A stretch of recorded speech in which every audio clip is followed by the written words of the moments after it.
Well, somebody had to do it. The film opens with company logos stylized as if they were the ancient ruins of a bygone age, or the crumbled wrecks of buildings in a battered city. All the while, ominous reverberations rock the screen until the voice of a god king cuts in. Embrace me, as your king and as your god. No, not that one. This one.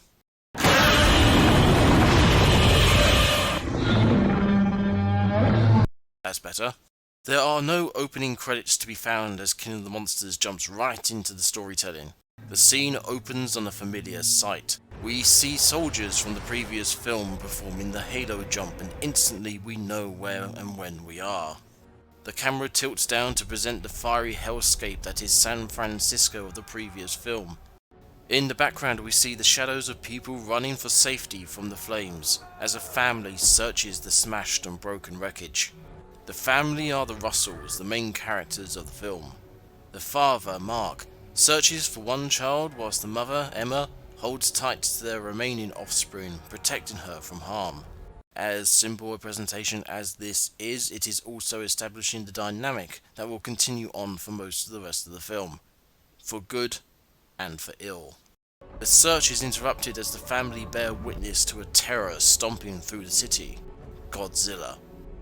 The music rises, a mix of awe and dread, to match the faces of the family looking on as this creature, this monster, wades through the destruction it helped cause, ignorant of the pain and suffering he has bestowed upon the Russells. Godzilla 2014 did not shy away from the horrors of giant monsters living in the real world, of living natural disasters uncaring of the great works of mankind. Godzilla King of the Monsters is clearly carrying the torch of this mindset. The tragedy the Russells are going through fits seamlessly in with the previous film, and the traumatic events that unfold therein. These two films are one story, one solid narrative continued on for us to follow.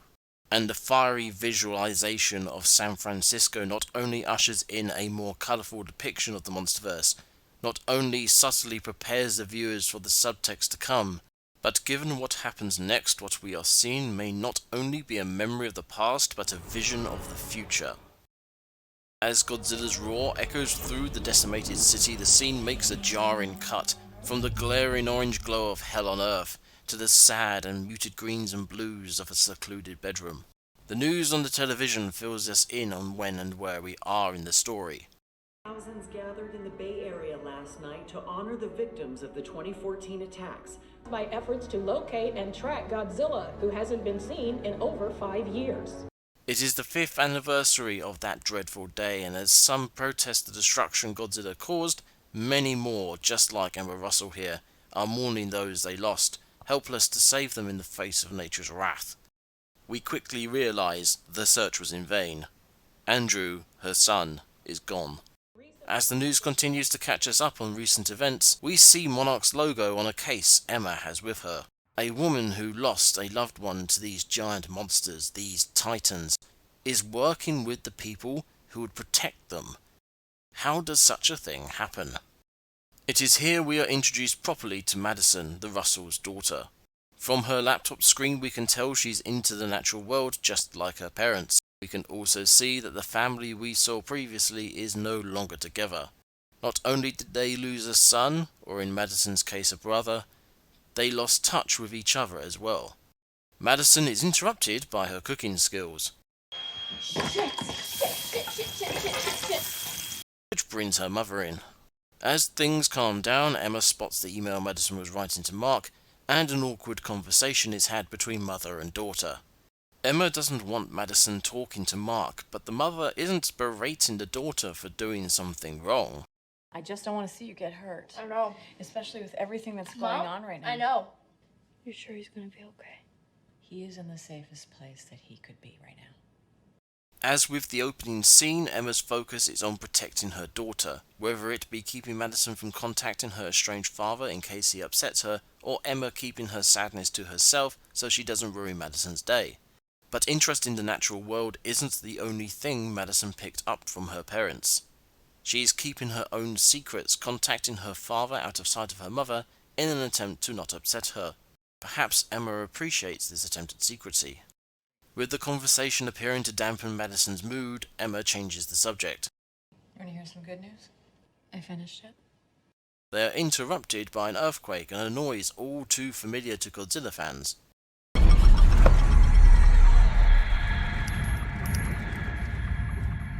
And we get a nice reveal. This is no flat in the middle of a built-up area, nor a cozy home in a suburb or the countryside. Emma and Madison are standing in a mobile home looking out over lush green jungles and a towering temple. The apple really doesn't fall far from the tree. Madison went on an adventure with her mother around the world, in search of monsters. Madison then utters this line. It's gonna be okay. This line is almost certainly an acknowledgement from Madison. She knows it's the anniversary of her brother's death. She knows her mother is upset about her father. She knows these and other things, including her work, must be weighing heavy on her. And with the sounding of a monster's cry, yet one more thing has been added to the weight on Emma's shoulders. This one line tells us that Madison cares, and that she at least is one thing Emma doesn't have to worry about. The next scene begins following Emma and Madison down through a rock-hewn passage, and we get a bit of world building as we're led past this mural. From this one carving we can infer that titans have been worshipped in the past and temples have been erected in their names. This opens up a whole world of possibilities that King of the Monsters will not miss an opportunity on using or setting up. Whilst we're here, shout out to this guy who probably had to take the up-temp photo of this mural because someone in the office couldn't quite make out some detail or other in the previous photos. I salute your perseverance, good sir. We are inside the temple and it is here we meet the cause of the earthquake. Meet Titanus Mothra. Mothra. As awe-inspiring as the birth of Mothra is, things go downhill quickly. A malfunction breaks the security system which disturbs Mothra, causing the containment team to panic and try to subdue the monster. This proves to be a mistake. This poor bastard even ends up in a spider's web. A big spider's web. Emma Russell going against protocol prevents Mothra from being killed. No! Dr. Russell, I'm sorry, but you know the protocols. We have to terminate. I'll handle this. There's a protocol for terminating a birth? Blimey, someone's pro-choice. Actually, this is carried over from 2014. Kill it.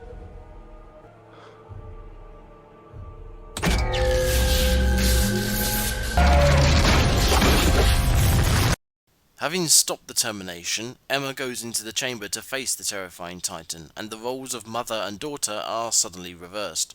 Just don't want to see you get hurt. I know. Mom, no! It's gonna work. After several attempts and a run-in from Madison, Emma is finally able to calm Mothra down. She's even passive enough to allow for this touching moment. Get it? Touching moment because... never mind. As awe-inspiring as this is, there is, yet again, an interruption.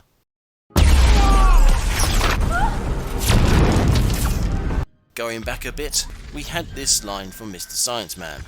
Containment systems are failing. Perimeter alarms are going off. The whole network's going insane. I think someone else is doing this. These guys have done something to the systems, causing the chaos we just witnessed, and now they're here to finish the job. One more time, I want to go back a bit to Mr. Science Man.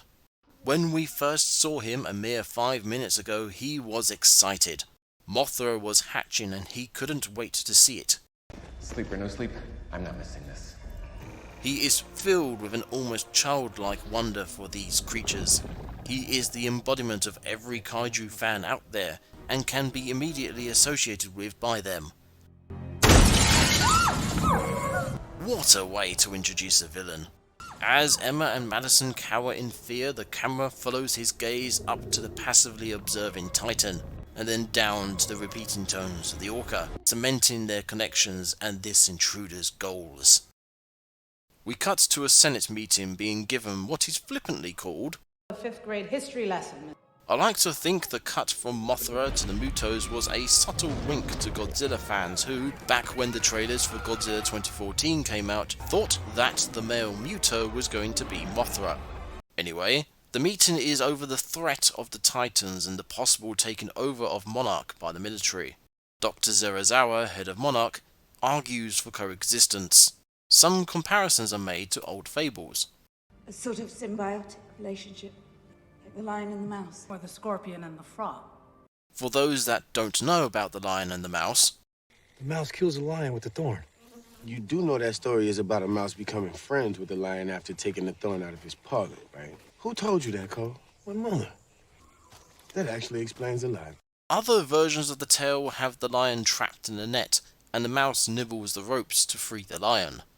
Either way, the sentiments about mercy and coexistence are there.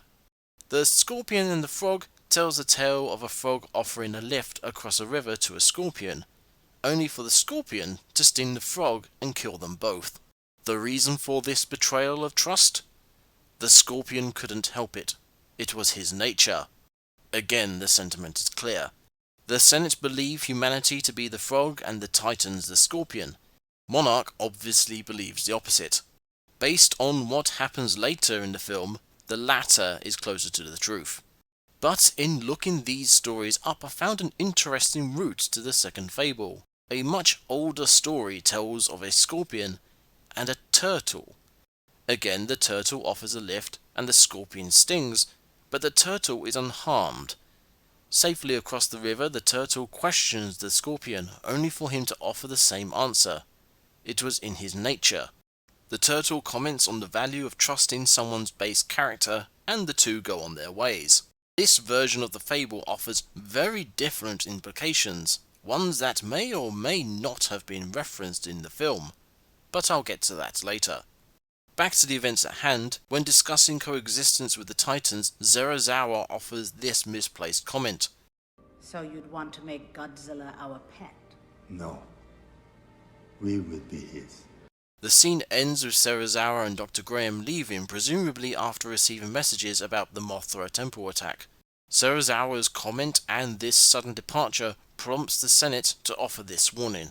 I hope you understand the consequences of walking out that door. We like to call this foreshadowing. Having left the Senate meeting, we are formally introduced to Mark Russell, who is out wolf watching in the wilderness. The heads of Monarch arrive rather dramatically to inform Mark about the Mothra temple incident and ask him to help them find not only his wife and child, but the device Emma used on Mothra, the Orca. They bring him back with them to their secret underground base, along the way allowing him to fill Monarch and us in on his situation with Emma and, in turn, allowing Monarch to inform him and us about the Titans. These scenes culminate in the briefing room at the Monarch base, where we are told who the baddies are and what their possible motives might be for the Mothra temple attack. This set of 4 scenes is topped off with Mark giving his very strong opinion about Monarch's plans and the Titans. 0500 will ship out to launch a joint operation. I wouldn't bother. Excuse me? Sounds like a duck hunt to me. A decoy, a diversion. Why would they want just this one when they've got the keys to your entire magic kingdom of horrors back here? And to advise us on I advise you to kill these things, all of them, especially him. Quick side note, the name of this base, Outpost 54, Castle Bravo, is named after the military test site that caused the Lucky Dragon incident in 1954, which inspired the original Ghidra film. It still amazes me that the bomb test that inspired Ishiro Honda happened in March and Ghidra was released in October. Bloody hell, that's some productivity. Anyway, these 4 scenes take up less than 10 minutes of Godzilla killing the monsters, but they are jam-packed with information. Is this film well-paced, or is it well-paced? Thanks to these scenes we are told about Emma's Orca device. Emma combined the bioacoustics of different titans to create the Orca's signal. Creatures respond to, attracting them, repelling them, even calming them down. It's pretty remarkable, actually. The Russells' backstory. It's the Orca. She believed that if we could somehow replicate the biosonar the titans used to communicate... I know what the hell it is. I helped build a prototype. I joined Monarch shortly after you left. Sorry. Emma and I destroyed the prototype. After San Francisco, she went home to Boston, spent years developing it. Emma always said no one knew the Orca better than you. When was the last time you spoke to Emma? About 3 years ago. After San Francisco, we went back home to Boston. Tried to put the pieces back together. I started drinking. The Titans and their situations. How many of these things are there? 17. 17? Most of them were discovered in deep hibernation, while others we've contained at top secret sites around the globe. They're everywhere. Emma and I believe some are benevolent. Monarch and how it has grown since 2014. Well, this is new.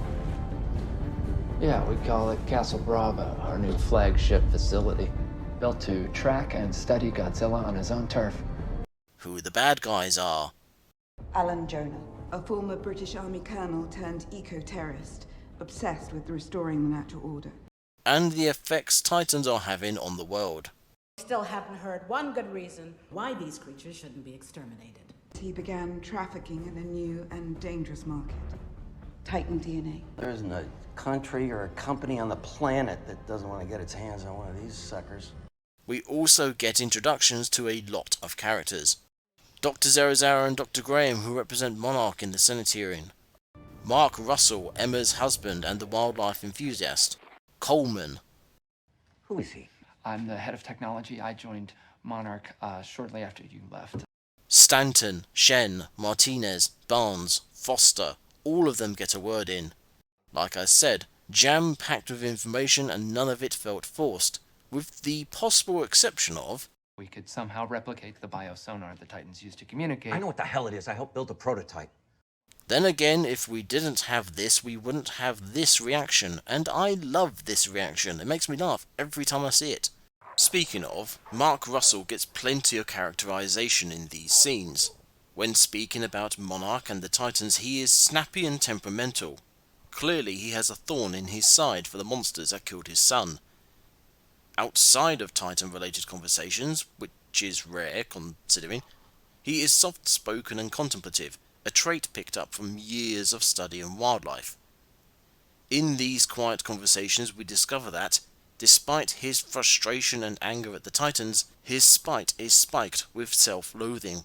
He was the one trying to save his son, and he failed. This failure led him to fall on bad habits. This self-loathing is potentially made worse by the conversation with Graham. After San Francisco, we went back home to Boston. Emma dealt with it by doubling down on saving the world, and I started drinking. And I destroyed the prototype. And then Emma decided to rebuild it. After San Francisco, she went home to Boston, spent years developing it. This is the face of a man that has discovered yet another problem with something he already considered bad. That must be how I look when watching Godzilla vs. Kong. The Orca, the Titan manipulating device he has so far damned the existence of, was built under his drunken nose. If he hadn't been drowning in self-pity, he might have been aware enough to do something about it. This man has demons, some of his own making. Mark isn't the only one to get an introduction here. Coleman is a seemingly small character in this film, but his presence is still felt, and even in these few scenes we get a lot out of him. He tries to come across as knowledgeable, tries to raise his own sense of importance in others' eyes, only when he's tested he stumbles and comes off the worse. But his failures detract from his actual importance. Sam Coleman, I'm the head of technology. Considering where Monarch was before, piggybacking on other people's expeditions and using their stuff, to where it is now with their own secret underground base, then realise Coleman is in charge of Monarch's technology, you can see why he's grinning like a Cheshire cat. And before I move on to the next set of scenes, I want to pay some compliments to the way information is shared with the audience.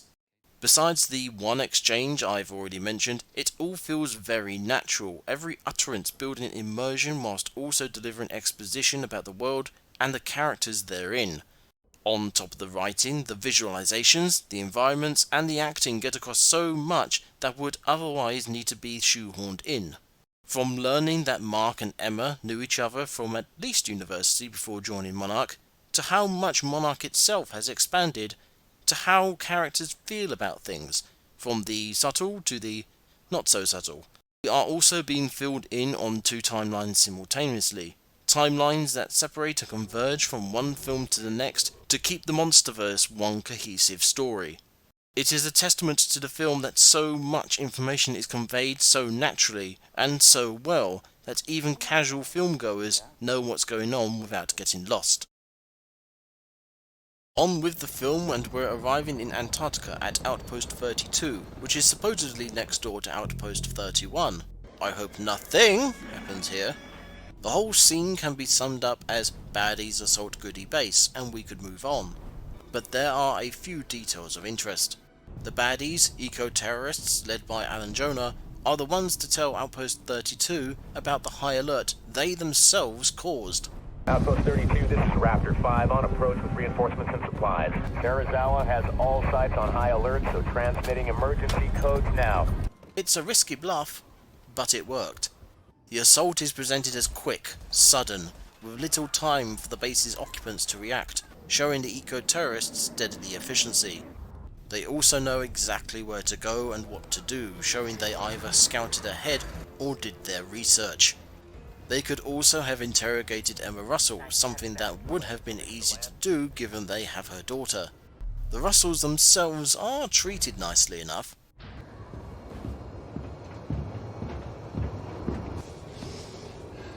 Let's go.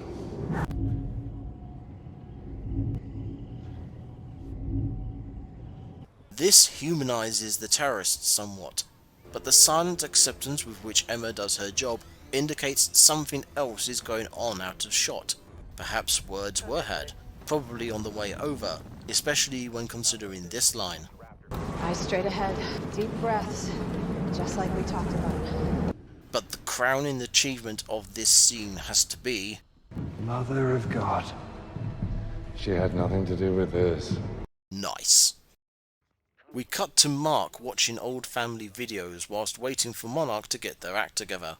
The bright and colourful home in the video contrasts with the rest of the film, with its focus on single strong colours in each scene.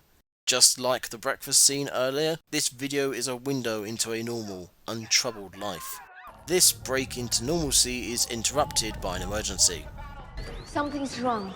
He's never been this close before. Who's he? Who do you think? Godzilla is agitated, and given what a baby Mothra did when agitated earlier, the outcome isn't looking hopeful. As Monarch begins its defensive measures... Hey, maser cannons, nice!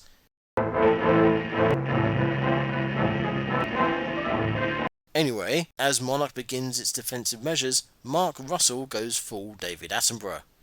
I want him dead more than anybody, but unless this is a fight that you know that you can win, for God's sake, stand down. Open your shields. Let him know we're not a threat.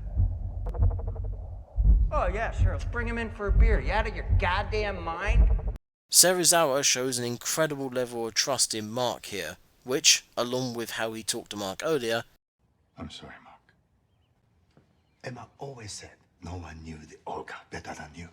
Shows these two have a history of working closely together, at least enough to trust him on this. Fortunately for them all, that trust is well deserved. Godzilla is revealed in all his glory, and from his displays the Monarch team decides something's up. Godzilla, apparently satisfied, swims away. His departure... His departure gives the Monarch team a direction and location, one that doesn't exactly raise smiles. Dr. Stanton, what's your projection? Antarctica. Good then. Wait, what's in Antarctica? On the ride over, the team are filled in about the Titan kept at the Antarctic base. Monster Zero. We're told by Graham this Titan is off the books, and that despite Chen's best historical scourings, there is little mention of the beast. Chen throws dozens of pieces of artwork onto the table for us to look at, including depictions of George and the Dragon, Hercules and the Hydra, and the Red Dragon, which should be familiar to fans of Hannibal Lecter. Keep this particular painting in mind for later. This also tells us A. Shen's job at Monarch, and B. one of the ways Monarch is tracking down Titans. World building! But this combination of secrecy and lack of references makes it unlikely that the eco-terrorists would know of Monster Zero. This makes it even more likely that Emma told them about it, which makes it even more likely that the terrorists had a little chat with her. The presentation is interrupted by Stanton, who announces Godzilla disappeared. His explanation? Dr. Brooks was right. It's a hollow Earth. That's how he moves around so fast. This ties this film together with Kong's beyond the mere mentions of Skull Island here and there, as well as setting up events later in this film. Again, short scene, packed with information. Arriving at Outpost 32, the Monarch and terrorist forces clash. This culminates with an opportunistic and desperate Mark Russell coming face to face with Alan Jonah. And here, where the searching father and protective mother from the start of the film once again come together, the big twist of the film begins. I'm sorry. Run. Emma detonates the explosives and the eco-terrorists make good their escape. Mark runs for cover whilst being shot at and gives chase, only to stop to help this lot. This action ultimately prevents Mark from catching up to his wife and daughter and almost gets him killed, but it does save these guys. Outside the base, the eco-terrorists are flying away. A barked command from Alan Jonah instills a sense that Emma is being forced against her will here. But even so, as Mark stares up helplessly at the retreating aircraft, Emma activates the Orca and unleashes a terrifying titan on the world.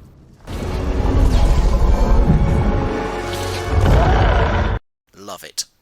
Terror is shared between Mark and Emma at the sight of Monster Zero, a terror shown to be well founded as the monster killed a group of Monarch soldiers. Monster Zero didn't need to do that, but he did it anyway. Madison, who forsook a selfless father for a mother who just raised a monster, tries to stop the Titanic terror, only to be thwarted. Just when all hope seems lost, a saviour appears. Up from the depths, 30 stories high, breathing fire, his head in the sky. Godzilla! Godzilla! Godzilla! After a quick pose down and intimidation attempt, the ancient rivals smash into each other with flagrant disregard for the mere mortals underfoot. This is a battle of literal biblical proportions, one that could decide the fate of the world. A few cheeky details here.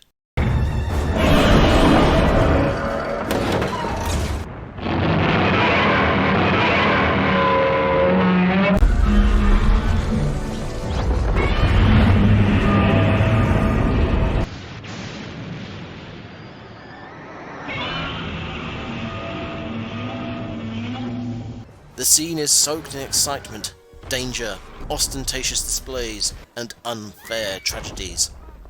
The fight culminates in Monster Zero escaping to the skies as Mark, having been caught in the shockwave of an explosion, actually suffers some physical damage and falls unconscious, unlike so many other films I can think of. The last image before we fade to black is of Godzilla sounding his frustration at the skies. There's a nice little detail I noticed during this fight. Godzilla falls over and blasts these buildings for an explosive display. Why does he keep shooting whilst falling over? Goji was mid-breath when Monster Zero hit him in the chest. The previous film showed he had to inflate and compress his ribcage to expel his radioactive attack. Ghidra hitting him in the chest effectively winded the big G, forcing his breath out, resulting in these buildings being destroyed. Like I said, nice little detail. The world continues to be built upon with details about Monarch's headquarters, its many facilities around the globe, and the new technologies developed to help deal with the Titans, both subtly and not so subtly. We hear of Emma's work with Monarch. How are they getting all this? Emma isolated Godzilla's bioacoustics. And since it's a more recent discovery, our data is limited. Emma quoted Monster Zero. Things Mark himself might have known about or been a part of had he had stayed with the previously smaller team. We get more characterization across the board, more integration of the film's story with real-world history, a deepening of the mystery around the terrorists and Emma Russell's involvement, as well as the threat they pose. We also get time with Godzilla, seeing some good old bravery in the face of danger and a surprisingly caring side. He gives the display meant to scare off threats, but uses it to warn the humans that follow him. In the previous film, he seemed aware of people and didn't actively try to harm them, but he also wouldn't let them stop him from trying to save the world or himself. King of the Monsters gives him more investment in humanity, more awareness of them, and more care for their survival, which makes what happens to Graham all the more terrible. Graham, one of the twin faces of Monarch and someone for everyone to look up to. The voice of reason accompanying Serizawa's zealotry, who had been a comforting ear to listen to Mark's outpourings, who fell to the same wicked indifference of nature as so many others before her. Which leads us to the grand focus of these scenes, Monster Zero. The build-up to this fight is well structured, from the base assault reveal to Godzilla's display warning, the mystery surrounding the whole thing, and the twist leading to Monster Zero's release. It is a double whammy of build-up. Those who don't know about Monster Zero are in for a surprise when he finally appears, the expectation of what this thing could be growing from scene to scene. For those in the know, it is a challenge of their patience to wait to see the great golden space dragon on screen again after nearly 20 years. Not only that, we finally get to see what a fully realised Monster Zero in a real-world situation could look like, untethered from the restrictions of suitmation. For me at least, I was not disappointed. And so we awaken with Mark into chaos.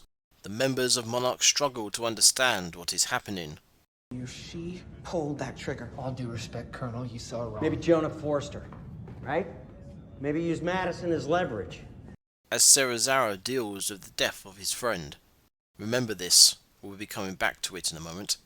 A hop, skip and a jump in time and distance later, Monarch arrives at Outpost 56, where they think Emma and the eco-terrorists are going. FYI, 1956 was the year Rodan was released. I'm sure there's no connection there whatsoever. Mark makes a point of complaining about possible civilian casualties, only to be told that Monarch is already on the case. By G-Team no less. I wonder if they know G-Force. No, not that one, this one. Then the Monarch team receives a call. This scene is one of the defining points in this film and provides a lot of reasoning for everything that has happened and will happen in this film. I would like to play this whole speech, but copyright is a thing, so we'll break it down and go through it bit by bit. We know by now that Emma's son Andrew died during the San Francisco fight between Godzilla and the Mutos. Most people would probably stop at the Titans being the cause. Thousands gathered in the Bay Area last night, part of a wave of memorials and protests demanding Monarch be held accountable. But we still haven't heard one good reason why these creatures shouldn't be exterminated. I advise you to kill these things, all of them, especially him. But Emma dug deeper, going beyond the fighting in the city. After we lost Andrew, I swore his death would not be in vain. But as I dug deeper, I realized that they were here for a reason. Godzilla was awoken from a centuries-long slumber by nuclear-powered submarines, diving deeper into the sea than they ever had before. Godzilla rose from these depths to put down the Mutos, parasitic monsters that found themselves in a world they shouldn't have been in, a world without competition from other giant creatures. As an egg, the female Muto was dumped with other nuclear waste, out of sight and out of mind, given her opportunity to feed and grow unmolested. The male Muto was allowed to feed on the remains of a nuclear power plant that kept running despite many warnings to potential danger. Both Mutos were discovered and released from their centuries or possibly even millennia-long imprisonment underground by a strip mining operation that valued profit over safety. And all these titans, Goji and Mutos both, were lured to San Francisco with nuclear weapons by the military in a short-sighted and failed attempt to kill them. Given what we learn later in this film, if the military's plan had worked, the results would have been counterproductive to say the least. All of the events leading up to the destruction of the city were down to human meddling, greed, oversight, and many other faults. With Mark wallowing in self-pity and loathing, Emma was left alone to sink deeper and deeper into her own thoughts. Humans have been the dominant species for thousands of years, and look what's happened. Overpopulation, War, pollution, and we are the cause. We are the infection. The human infection will only continue to spread. Our planet will perish, and so will we. unless we restore balance. Just like how a forest fire replenishes the soil, we have seen signs that these creatures will do the same. They are the only thing that can reverse the destruction that we started. But for that to happen, we must set them free. Emma Russell is the perfect storm of circumstance. She is a mother who has lost one child and does not want to lose another. She works, or by this point used to work, for a government department that locates and incarcerates giant monsters, a department that encouraged research into controlling them. This government department hires people not only on their scientific prowess, but seemingly on the strength of their beliefs as well. Admiral, we must keep our faith in Godzilla. Dr. Brooks was right. It's a hollow earth. That's how he moves around so fast. 神话是我们的指南针. Myth is our compass. Something my mom used to say. She believed our stories about monsters and dragons could help us restore our connection to nature. A sort of symbiotic relationship, if you will. Like the lion and the mouse. Emma is almost certainly the same way, if not when hired, then by osmosis, especially after working with Serizawa for so long. Godzilla may be the answer. I believe he's here to restore balance. They're part of the Earth's natural defense system, a way to protect the planet, to maintain its balance. The arrogance of man is thinking nature is in our control, and not the other way around. Let them fight. They are the only thing that can reverse the destruction that we started. But for that to happen, we must set them free. Admiral, we must keep our faith in Godzilla. We will return to a natural order where we coexisted in balance with the Titans, the first gods. How many of these things are there? 17. 17? Why don't you kill them? Emma and I believe some are benevolent. Don't kid yourself. As much as Emma is Serizawa's dark mirror, she is also Mark's antithesis. He is the negative reinforcement she needed to push on with her mindset. Because of her stolid attitude in comparison to Mark, and her enthusiasm in her research, Emma gave Madison a far better role model to look up to, giving Emma much needed positive feedback along the path she was going down, even if that positivity was misplaced. All of these thoughts, these conclusions may have come to nothing if but for two things. It wouldn't have taken much prodding or poking to discover people's opinions on the Titans or the possibility of letting them run riot. You are meddling with forces beyond our comprehension, gambling with the lives of billions. And what's gonna be left? Dead, charred world overrun by monsters? You are murdering the world. And Monarch, as much as it had grown over the years, was being challenged by the government. Monarch was tasked with finding and destroying these radioactive monsters. Maybe it's time for the military to put them down. Monarch is broken. It's on the verge of being shut down by a government whose only objective is to eradicate the creatures. In the face of such resistance, Emma sought other, more enthusiastic hands to carry out her plan. All these events and circumstances came together to put Emma where she is now, an environmental zealot with the means and the mind to do what she thinks is required to save the world, something few others would be willing to do. And what is her plan exactly?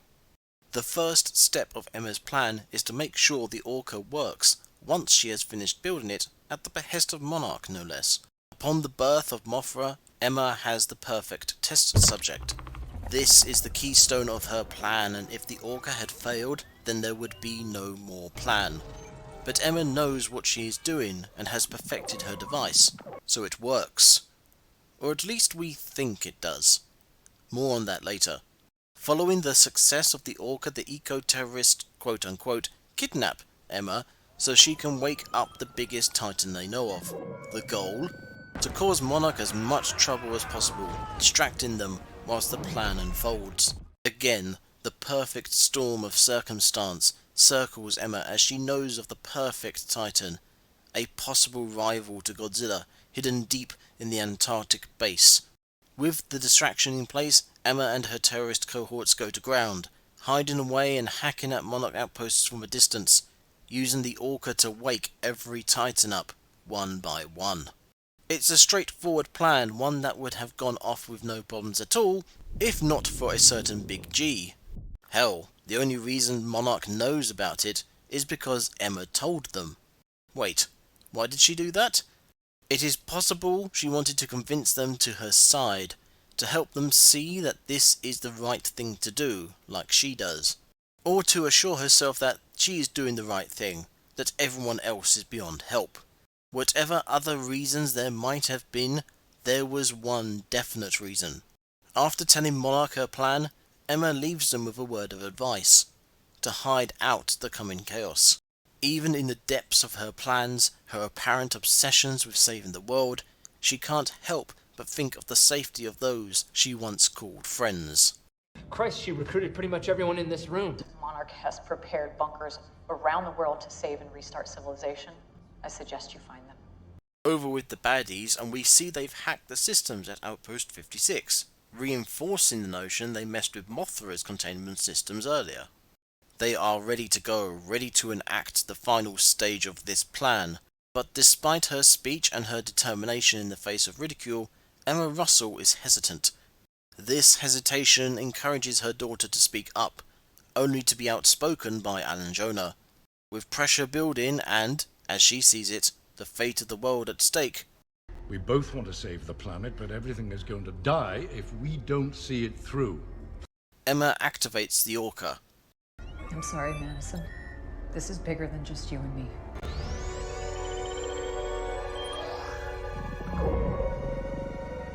Things begin to snowball. Rodan explodes out of his volcanic prison, killing many Monarch workers in the facility and threatening the people of the island.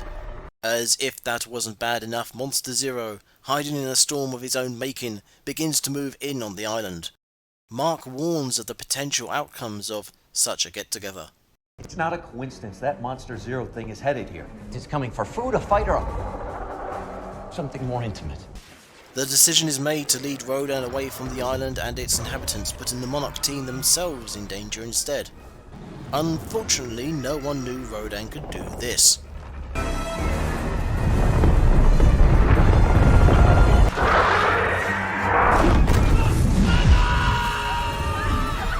The irony is that the Monarch team may not have even known what they caused until much later. Still, this is potentially better than letting Monster Zero make landfall. The entire island would be wiped out, and unlike another film I've looked at, King of the Monsters considers that to be a bad thing. So Monarch lead Rodan away from civilization, and to keep him busy, a squadron of fighters is sent to harry the Titan. The fighter pilots are voiced by Michael Dougherty and Zach Shields, the director and writer of King of the Monsters respectively, and some of Dougherty's friends, including Seth Green and Stephen Moyer. I bet they're going to have a fun time.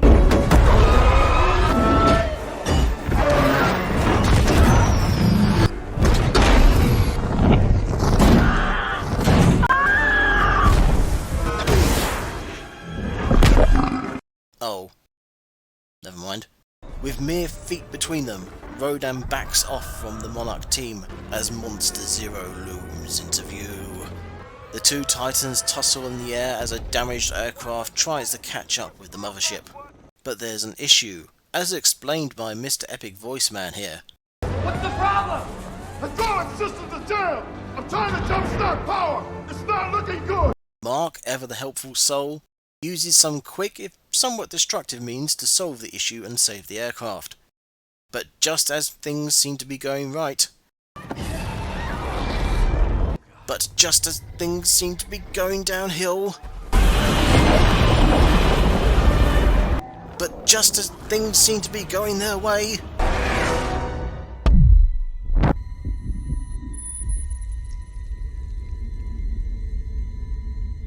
The harrowing scene is shattered by the emergence of Monster Zero and the realization that Godzilla is dead. We are left with the disgusting, ungodly image of Monster Zero growing back his head and celebrating his victory as the new king of the monsters. At the sound of his victory roar, titans around the world begin to emerge and wreak havoc at Monster Zero's behest. Apparently, someone saw this and decided to make a blueprint out of it.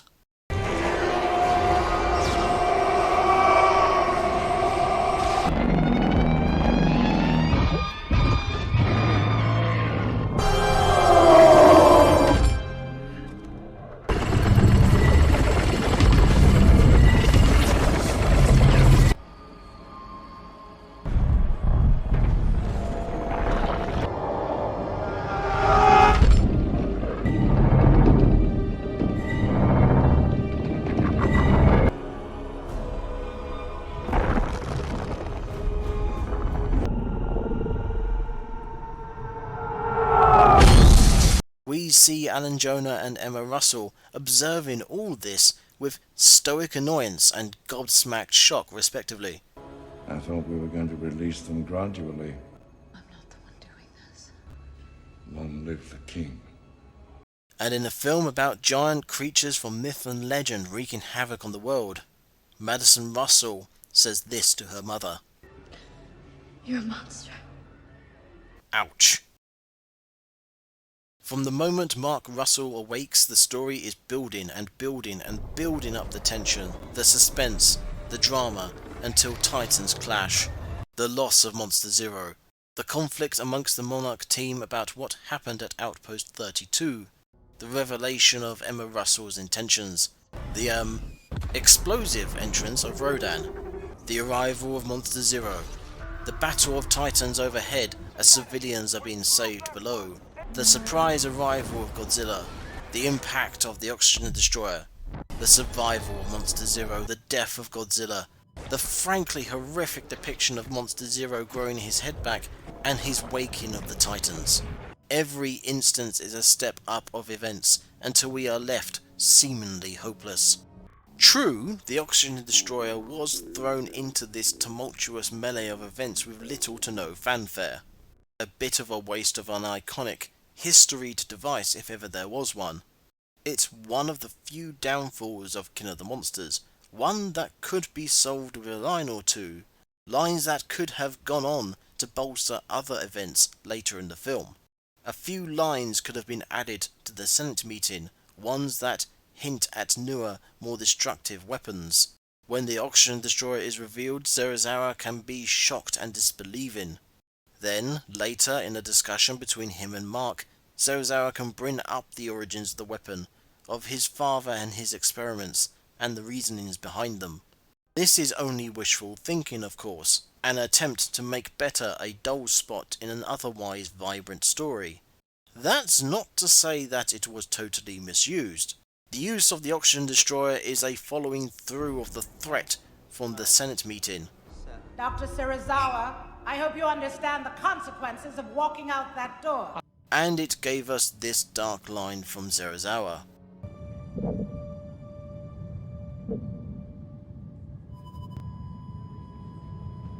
Looks like you got yours, Mark. Never a more substantive condemnation of someone's opinion has there ever been. On top of everything else, we are left to acknowledge that what we had seen previously can now be shown under a new, stark light. The murder of Monarch staff not only at Mothra's temple, but at Outpost 32 and 56, the deaths of rescuers, the endangerment of her own husband, and now the deaths of hundreds and thousands of civilians, all part of Emma's doing. Emma, you came to me. It is your plan.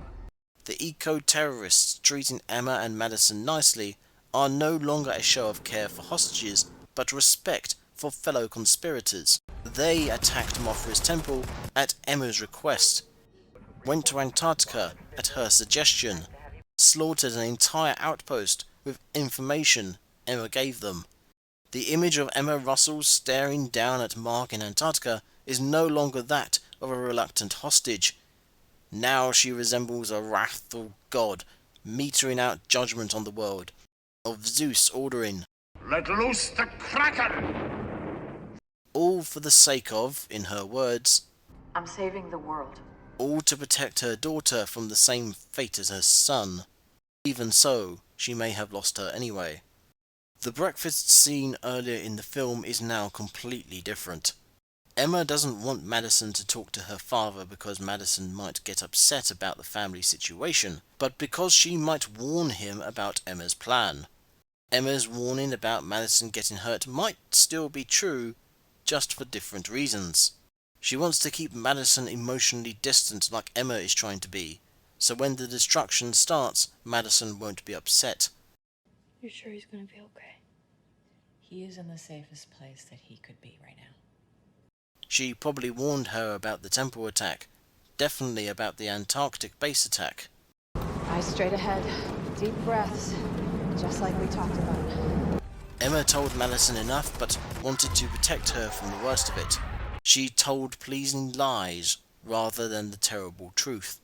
What parent hasn't done that to their child at some point or another? But the rise of Monster Zero and his slaughtering of the Monarch soldiers woke Madison to the reality of things. The truth is beautiful.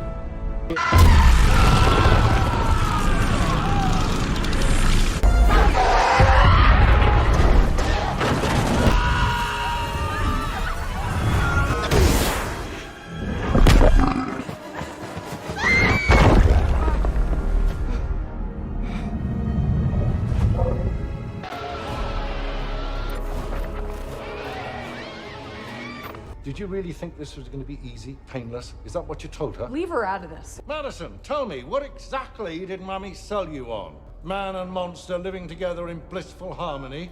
And when her pleas to stop are ignored, leading to the rise of the false kin, what little she had left of the lie, what little hope she was clinging on to, was gone. It's gonna be okay. You're a monster. As the world falls into chaos and Monster Zero begins his terrifying reign of destruction, a spark of light appears in the dark.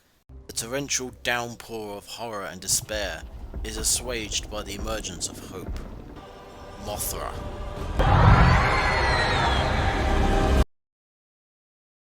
I want to point out Serizawa here. Both he and the Russells have now lost someone close to them. Mark and Emma had lost their son. Serizawa had just lost Graham, his close companion for at least 20 years. Whereas the Russells fell into their own troubled ways, alcohol for Mark and scheming for Emma, Serizawa doesn't give himself such a luxury. Whereas Mark left what remained of his family and Emma poisoned the mind of her daughter, Serizawa gets right back to work and to being a productive member of his team. It is a subtle back-of-the-scene sort of thing, but one that holds up a spotlight to the many ways in which people can deal with loss, both positively and negatively. I also want to point out some nifty characterization. The Titans in King of the Monsters have their own personalities. These can be difficult to spot sometimes, but usually the best way they come across is by their interactions with humans. Rodan is a perfect example. Apparently uncaring when he first emerges, he's quick to anger and give chase, and the way he gives chase looks almost playful, like he's enjoying the hunt. I'll try spinning, that's a good trick.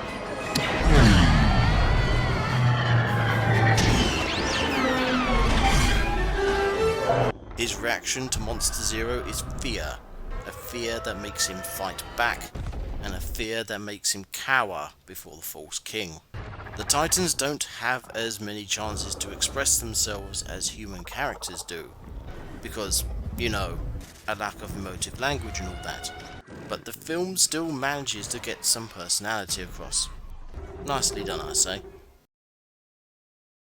Post Clash of the Titans Round 2, Madison is calling her mother out on her Bullshit. and Shen is filling Mark in on her philosophies. I don't suppose your family has any tips on slaying dragons, do they? Slaying dragons is a Western concept. In the East, they are sacred, divine creatures who brought wisdom, strength, even redemption. When Team Monarch come back from getting coffee, Shen informs them on what she has discovered.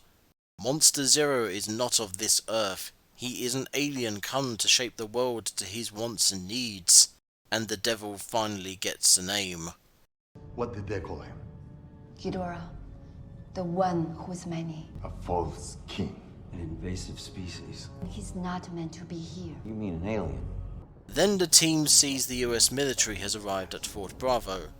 And nothing else occurs between these two things happening. Nothing. At all. Nothing. We are then presented with two meetings, and it's here I'm going to diverge from going scene to scene and follow one story arc at a time, until they converge again. The first meeting is between Emma and Alan Jonah as they argue over the effectiveness of their results. Jonah is fine with the complete global saturation of Ghidra's terraforming, whilst Emma isn't, the latter coming up with a plan to distract the Golden Menace long enough to think of something else. Monster Zero isn't using the Titans to restore the planet. This isn't coexistence. This is extinction. Well, I'm sorry that Monster Zero isn't exactly what we were expecting, but we opened Pandora's box, and there's no closing it now. Maybe there is.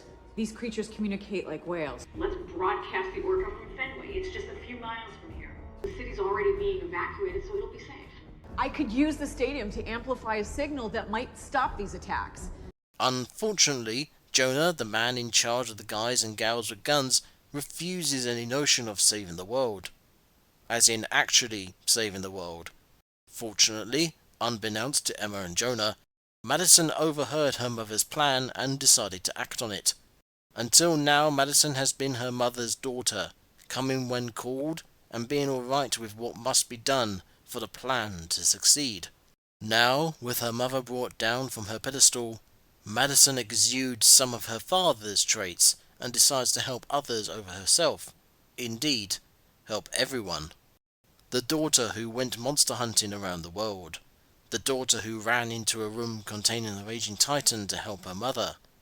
The daughter who flipped the bird at a terrorist.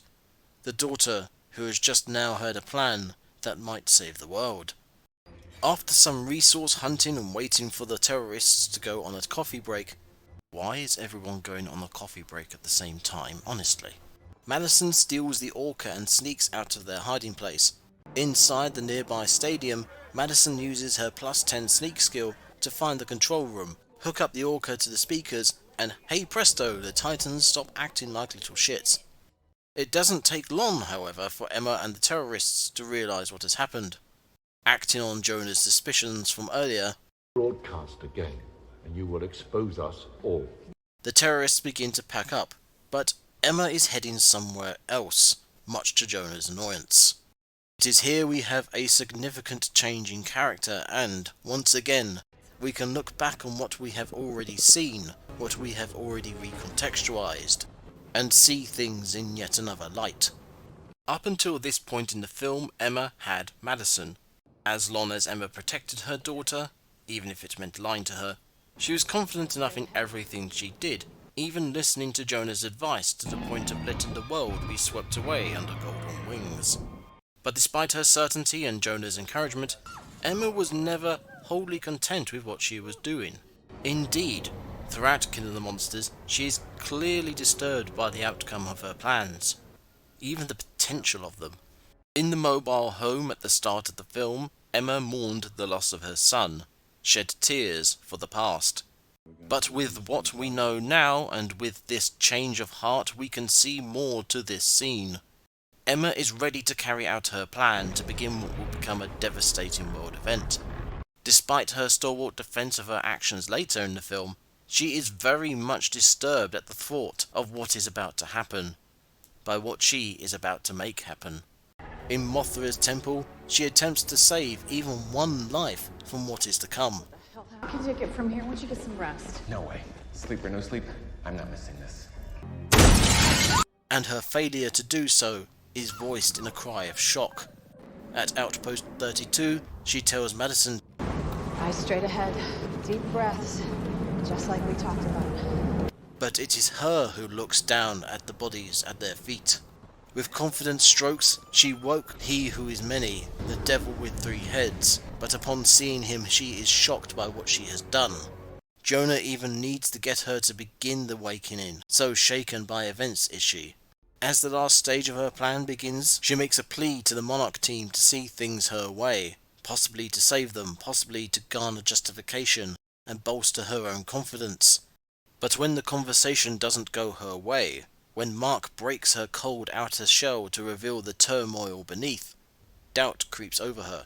This hesitation nearly brings everything to a halt, and further encouragement from her own personal demon Jonah is required to get things moving again. No, you said you were gonna help people, that you would let them find shelter. We don't have time for this! We both want to save the planet, but everything is going to die if we don't see it through.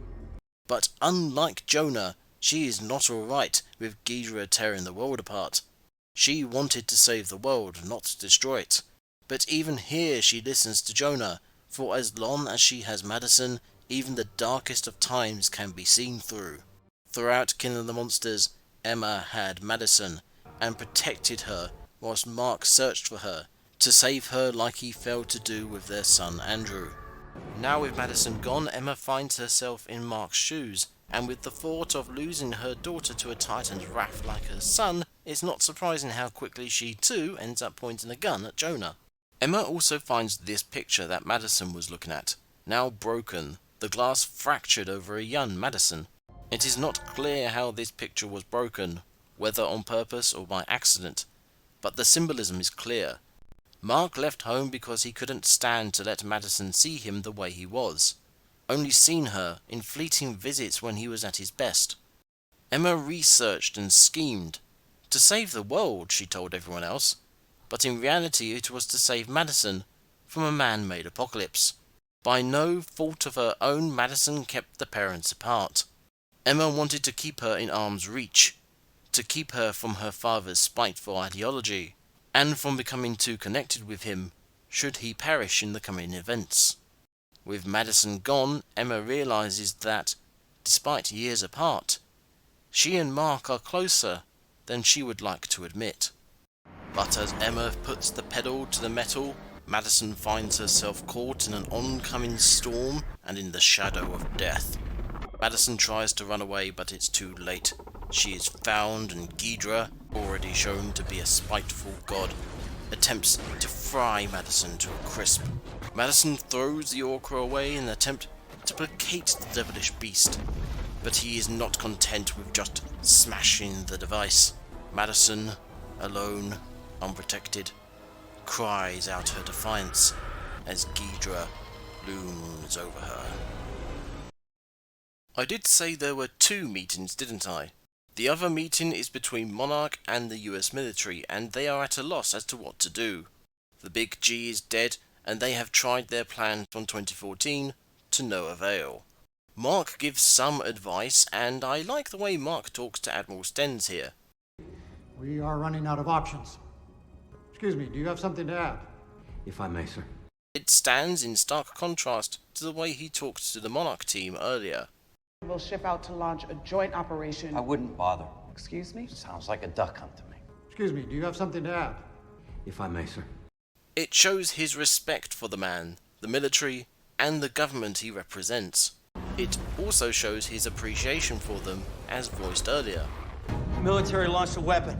It's gonna kill them both. Well, that's not the worst idea. Something that may be important later, maybe. Anyway, Mark offers his knowledge on animal behavior, but beyond that there is not much he can do. He's done all he can, but it's not enough. And with his world in turmoil, both metaphorically and actually, he falls on bad habits and tries to get away from it all. To go it alone, as it were. He wants to save his daughter, and up until now his best hope was with Monarch. With King Ghidra, drawing all the attention, that hope is gone, and soon him as well. Coleman tries to dissuade him. Wait! What are you doing? I can't just sit down there, I gotta do something. Like go find my daughter. It's the only thing I got left, Sam. I wasn't there for her. Not gonna let that happen again. Seeing Mark can't be reasoned with, Coleman lets him go. But just like how the low point after Ghidra's rise to power is relieved by her emergence, Mothra once again appears to bring a ray of hope to the scene. I say a ray.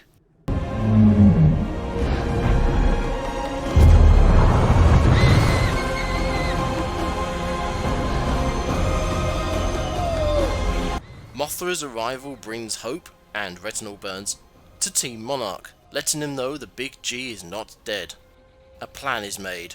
Use the nuclear weapon to revitalize Godzilla. To bring Godzilla back from the dead. And whilst the military makes plans to fight Ghidra, a submarine is launched to find Godzilla. The name of the submarine? USS Scorpion. Not only is this a reference to the frog and the scorpion fable from earlier, but it is also the name of one of many submarines that mysteriously sank in 1968. This is not only a reference to historical events, but also a possible, subtle implication for the Monsterverse. Inside the submarine, Mark and Serizawa have a quiet chat. They discuss Mark's son, Mark's loathing of Godzilla, demons and faith, and nature's purpose. You told me 5 years ago I'd be trying to save the thing that took my son. Sometimes the only way to heal our wounds is to make peace with the demons who created them. There's some things beyond our understanding, Mark. We must accept them and learn from them. These moments of crisis are also potential moments of faith. Nature always has a way of balancing itself. The only question is, what part will we play? All topped off with a joke. Did you just make that up? I really did a fortune cookie once. A really long fortune cookie.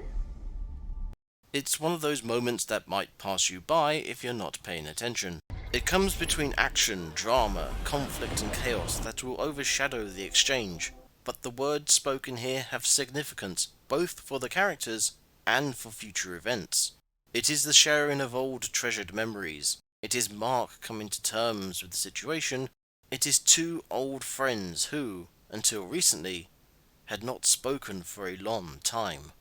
Alas, the quiet chat is interrupted by turbulence, and the sub is dragged into a vortex, only to re-emerge hundreds of miles away. I knew it, man! The vortex was a tunnel into the hollow earth. Knew I was right. I told you, Chen. Shut up, Rick. Investigating the area reveals a long-lost, submerged city, festooned with statues, murals, and wrecked ships. Only the earth and stones could speak the stories they could tell us. 地球は記憶する。石が記憶する。聞き方さえ分かれば彼らは多くのことを教えてくれるだろう。This is the city of the first human civilization, one that worshipped titans as gods. Here is where Godzilla has come to rest, to heal, to regain strength naturally from the radioactive fissure deep in the earth. But just as human urgency caused Godzilla to retreat to this safe place, so too will it require this process of healing to be sped up. The world is coming to an end up on the surface, and there is no time for lions. Unfortunately, the vortex that brought the submarine to this ancient place also damaged it in many ways, one of which being the launching mechanisms for the nukes. With no other recourse, Serizawa makes the decision. He is the head of Monarch, the man in charge, the one who makes all the decisions, and the one with the most responsibility. He could not ask anyone else to make such a sacrifice, nor would he. He has too much respect for life to ask someone to throw theirs away instead. With a last goodbye and entrusting his notebook to his old colleague Mark, someone whose shared history has been hinted at throughout this film, Serizawa sets off to meet the creature that has been the focus of his life for so many years. Climbing the steps that so many worshippers of the great beast had climbed before, Serizawa brings his offering before the Great One, and as a last act, this small human figure, this tiny being, places his hand upon Godzilla. Saraba. Tomoe.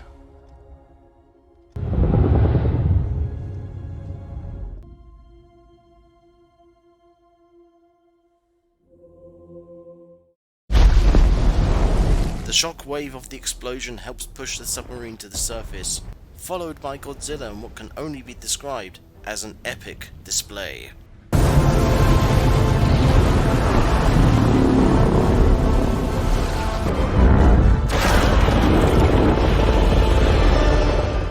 And yes, it does look silly for Goji to be standing in the water here. Make your arguments for and against, but honestly this is purely for nostalgia. It is reminiscent of every time Godzilla stood knee-deep in the open ocean for no other reason than it was a man in a suit in a paddling pool. Visually recreated here, this is purely for the fans and for the lols.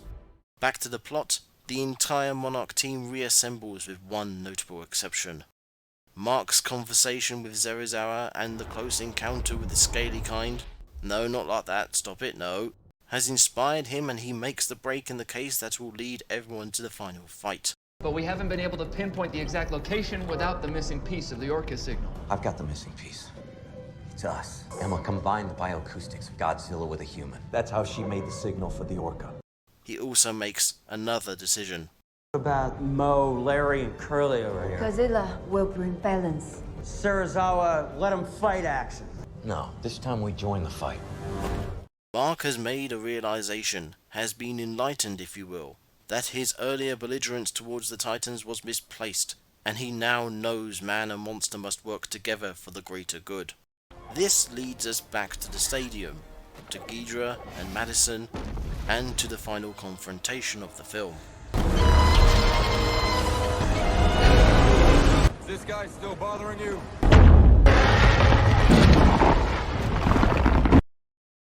From Fort Bravo to the underwater temple, this part of the film has a lot of religious connotations to it. Mothra appearing as a blinding light, an angel guiding the lost to the path of salvation. A good, faithless man being advised by one deeply faithful. A pilgrimage to an ancient place of worship, making an offering and a sacrifice to a godlike figure in the belief of bringing about positive change. This could thematically coincide with the military failing to take on Ghidra alone. The devil not susceptible to man, only God. Funnily enough, this could also be used to explain one of the bigger issues people have with the film. Serizawa needn't have been killed here. There was nothing stopping the submarine turning around, rising to the surface and asking for help. They could have gone back to base, got another submarine or fixed the one they had, then returned to the temple and nuked Godzilla from a safe distance. Ghidra would have been distracted long enough by the Orca that the world would still be there to be saved by the time Goji rose to face him down. Granted, Madison would have died, in which case we'd need to ask whether Madison dying is better than Serizawa dying. But all this is with hindsight, with the full knowledge of what's going on. The submarine team don't have all the information. They are ignorant of the situation on the surface. As far as this lot know, Geidra is terraforming the Earth as they stand there discussing what to do. The Titans wrecking cities and stomping on people. They don't know where they are, how long it will take to be rescued, or if there will even be anyone to rescue them. They are operating on blind faith, and it is this that leads them to, well, make a sacrifice to an ancient god. That sounds kind of weird when I put it like that. There is also a discussion about the social political aspects of one particular action, one particular decision. Our weapon systems were damaged during the crash. We can't launch. What if we go inside, set a timer? No way. If the heat doesn't fry you, the radiation will. I go. A Japanese man using a nuclear weapon to save the day sounds a bit off out of context. Even in context, it can feel a bit iffy. But King of the Monsters doesn't throw this in out of nowhere. Serizawa already balked at the idea of using nuclear weapons in 2014, even showing his dark connection to them. It stopped. 8:15 in the morning, August 6, 1945. Hiroshima. It was my father's. When a similar weapon is used, he is once again against its use. He may even be as belligerent to nuclear weapons as Mark is to the Titans. But this action is not a political statement. It is the reality of the world they live in, the circumstances of their situation, and possibly even an inevitability. The Titans feed on radiation after all. Moreover, it is a spiritual statement, as Serizawa pointed out earlier when talking to Mark. Sometimes the only way to heal our wounds is to make peace with the demons who created them. Nuclear weapons, and indeed nuclear pollution, have done terrible things in the past, but holding on to that stigma can prevent positive change in the present. This event, and this film, shows that even the most terrible of things can be used for good. One cannot let a good future falter because of the wrongs of the past. We are at the final battle. Titans against Titans. Godzilla against Ghidra. Again, we're going to follow two paths here.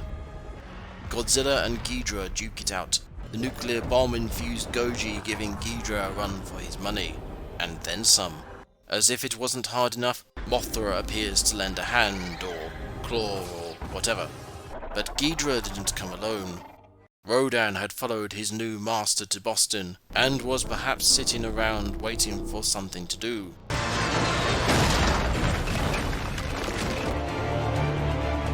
Adam! Your optimism is misplaced, Asgardian. We have a Hulk.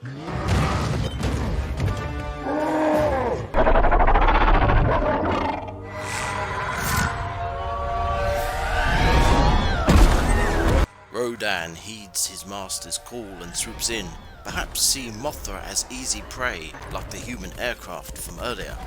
But Mothra offers far more of a challenge, taking the fight right back to Rodan, and after some exchanges the Queen of the Monsters gets the decisive blow in.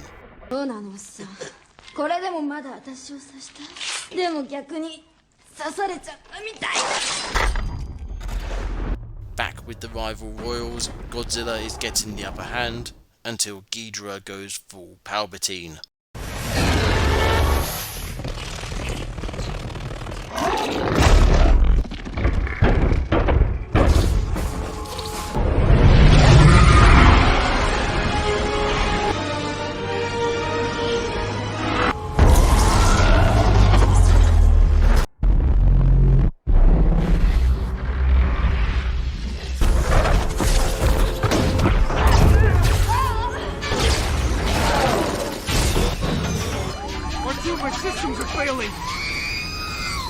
Actually, considering when these films came out, Palpatine went full Ghidra.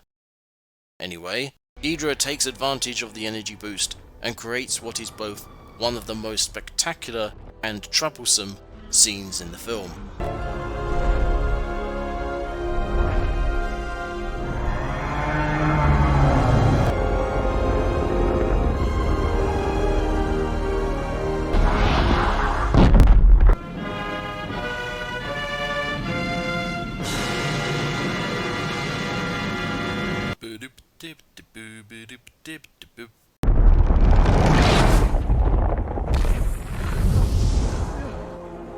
It's amazing, fantastical, and it completely breaks physics. Thankfully, this one can have James Cameron's board applied, so it's not so bad. At any rate, Goji is down and Geidra is moving in, but Mothra is having none of it. I will kill you if you touch him. Let me do my job. Touch him again, and I will kill you.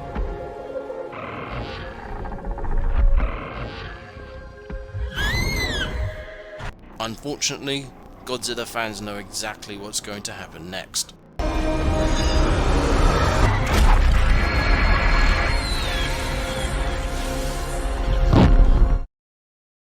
What's left of Mothra, her pollen, her radiation, showers Godzilla as he mourns the loss of his queen. Geidra, undeterred, moves in for the kill and begins to drain the radioactive energies out of the injured Goji. But then, something happens. Back at the start of the fight, Mark and G-Team, land inside the stadium. Bloody hell, this looks incredible. Godzilla films past struggled with getting a feel for the size of its monsters and the battles they took part in. It is a testament to the Monsterverse that it gives such an incredible sense of scale to the Titans, to the point you can very much imagine being in amongst it all. Anyway, the good guys are here to find the Orca and Madison. For all Mark knows, Emma is there too, but her actions have soured his desire to find her. He only wants to save his child now. The Orca is found, but there's no Madison in sight, only for Emma to roll up. Again, Emma is acting more like Mark now, risking her own skin to help save others. But despite the Titans tussling overhead, everyone is reluctant to take the offered lift, only for the reality of the situation to force the issue. The verbal jabs ensue as Mark, who has been looking for Madison the whole film, berates Emma for losing her having had her the whole film, with a swift hook about her actions for good measure. I hope you're as good at finding her as you are losing her. I didn't lose her, she ran away! Oh, gee, I wonder why. A comment from G-Team draws the parents out of their conflict and back to the job at hand. Madison is alone, afraid, but also close to home. They arrive to find their home obliterated, and a search begins that is eerily reminiscent of King of the Monsters' opening scene.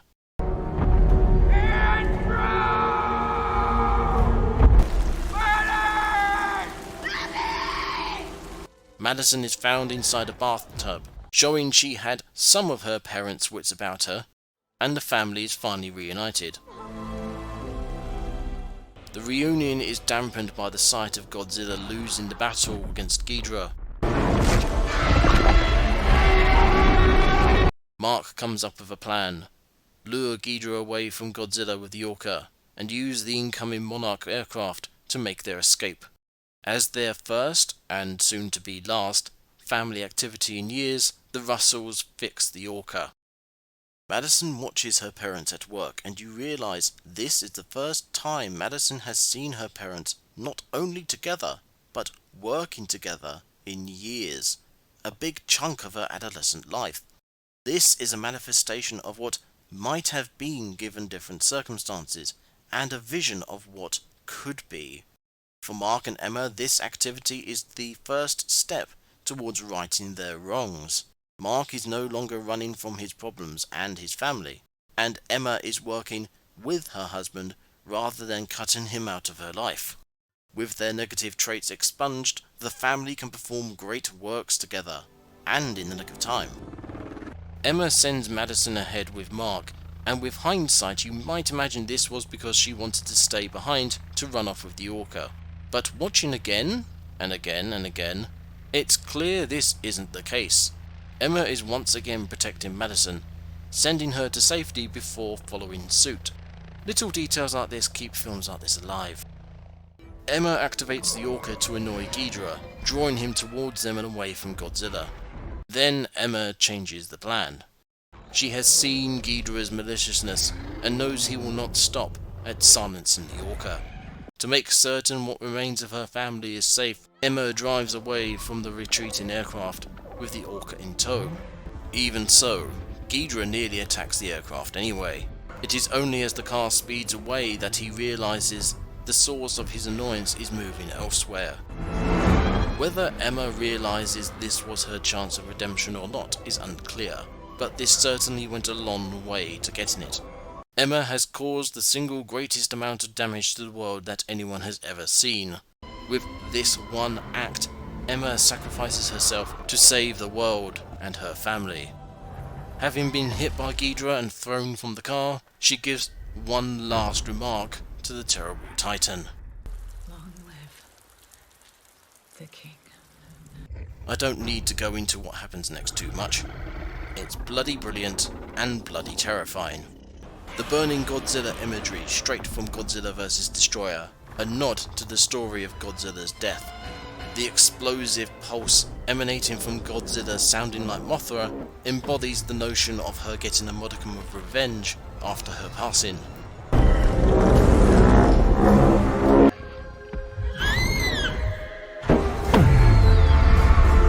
And once again, we get some Palpatine-inspiring action.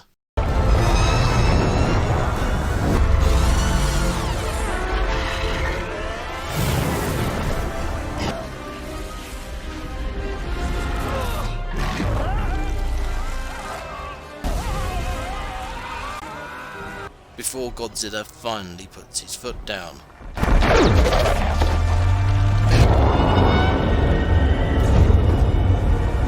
A quick side note, remember the Godzilla cartoon? That's the boat from it. Captain Major's gonna be pissed. After sneaking a false finish with Ghidra's head, Godzilla arises from the wreckage of the city. The last 3 lines of the film speak gratitude, fear and awe. A good mixture of emotions for a god king to inspire. The last shot before the credits roll is a manifestation of the name of the film, and one more epic screenshot.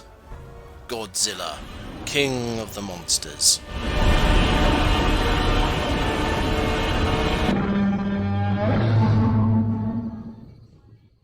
But we're not stopping there.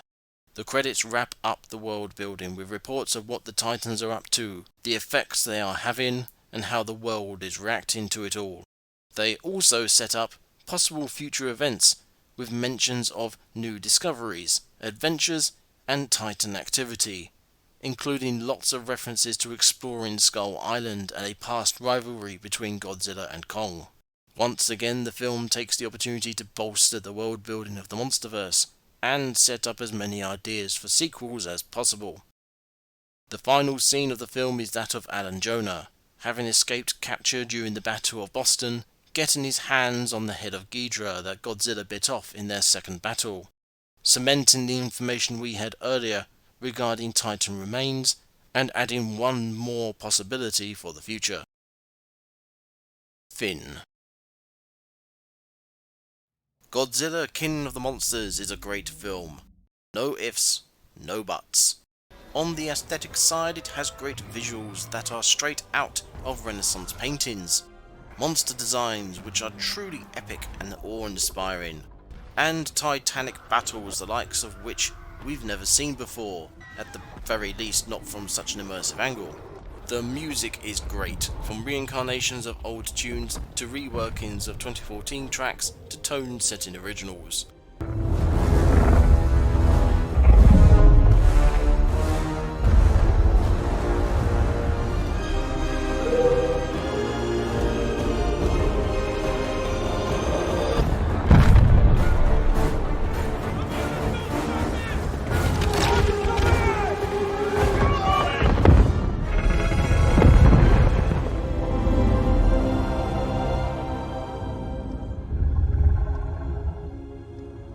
This is especially noteworthy in a film filled with giant monsters that often drown out all other noises with their own magnificent and tone-setting voices.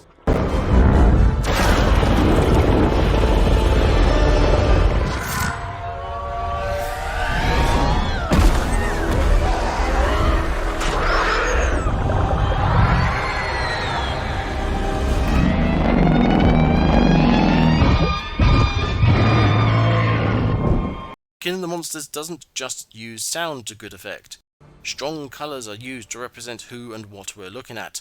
Godzilla and Monarch are represented by blue, the government and the military green.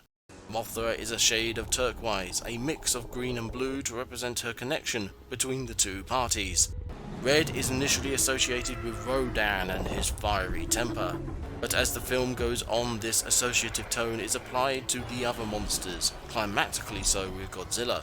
This sharing of colours by association can be seen elsewhere, especially in Ghidра's threatening yellow. In Antarctica, the scene is shaded majoritively in dark blue, Monarch's colours, but shadowed in troubled moods. This is then slashed by flashes of yellow lightning to represent Ghidra's violent intrusion on the world. This yellow lighting appears in other scenes as events begin to spiral out of control.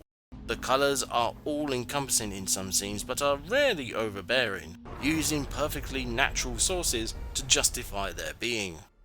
It's a nice background detail that's not only informative but provides a more fantastical feel to events, something the film uses to mark a difference between the normal world and the monstrous. But what about the characters of King of the Monsters?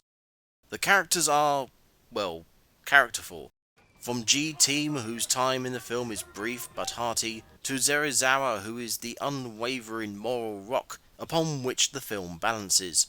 From the small characters like Mr. Science Man, whose uncapped enthusiasm and innocence is perfect for introducing the dark and zealous Jonah, to Forrester's straightforward, no-nonsense approach to everything, an approach that makes her fear in the face of Ghidra all the more marked. Even Chen and Stanton have their own little back and forth throughout the film. After it cocoons, something else is gonna crawl out. Something meaner. We don't know that, Rick. Oh, wait for it, Chen. I knew it, man! I was right, I told you, Chen! Shut up, Rick. What about Mo, Larry, and Curly over here? Godzilla will bring balance. Well, Serizawa, let him fight action. Good thing he's on our side. For now. Then we have the Russells, whose very character arcs shape events. Mark and Emma Russell are two sides of the same coin, the emotional father and the objective mother, who slowly meet in the middle as the film comes to a close. Mark Russell is emotionally complicated. Initially comes off as an angry man who hates Titans because, well, he is and does, but who can't help but lend a hand when the situation arises. I want him dead more than anybody, but unless this is a fight that you know that you can win, for God's sake, stand down. Martinez! We're gonna need immediate mid-air retrieval. Hangar doors are unresponsive. All right, which way to the hangar? Their behavior has become random, erratic. If I may, sir, as amazing as this sounds, they're moving like a pack. Reminds me of someone else. I don't mean to make things difficult. If I see a situation pointed south, I can't ignore it. This need to help people is fueled by his own lack of self-worth, brought on by his failure to save his son, and how his daughter saw him afterwards. This fundamental driving force sees him through to the very end of the film, where he gets his redemption after finding and saving his daughter. Conversely, Emma tries to keep her emotions to herself, coming off as more controlled to everyone else, and especially cold when revealing her plan to Monarch.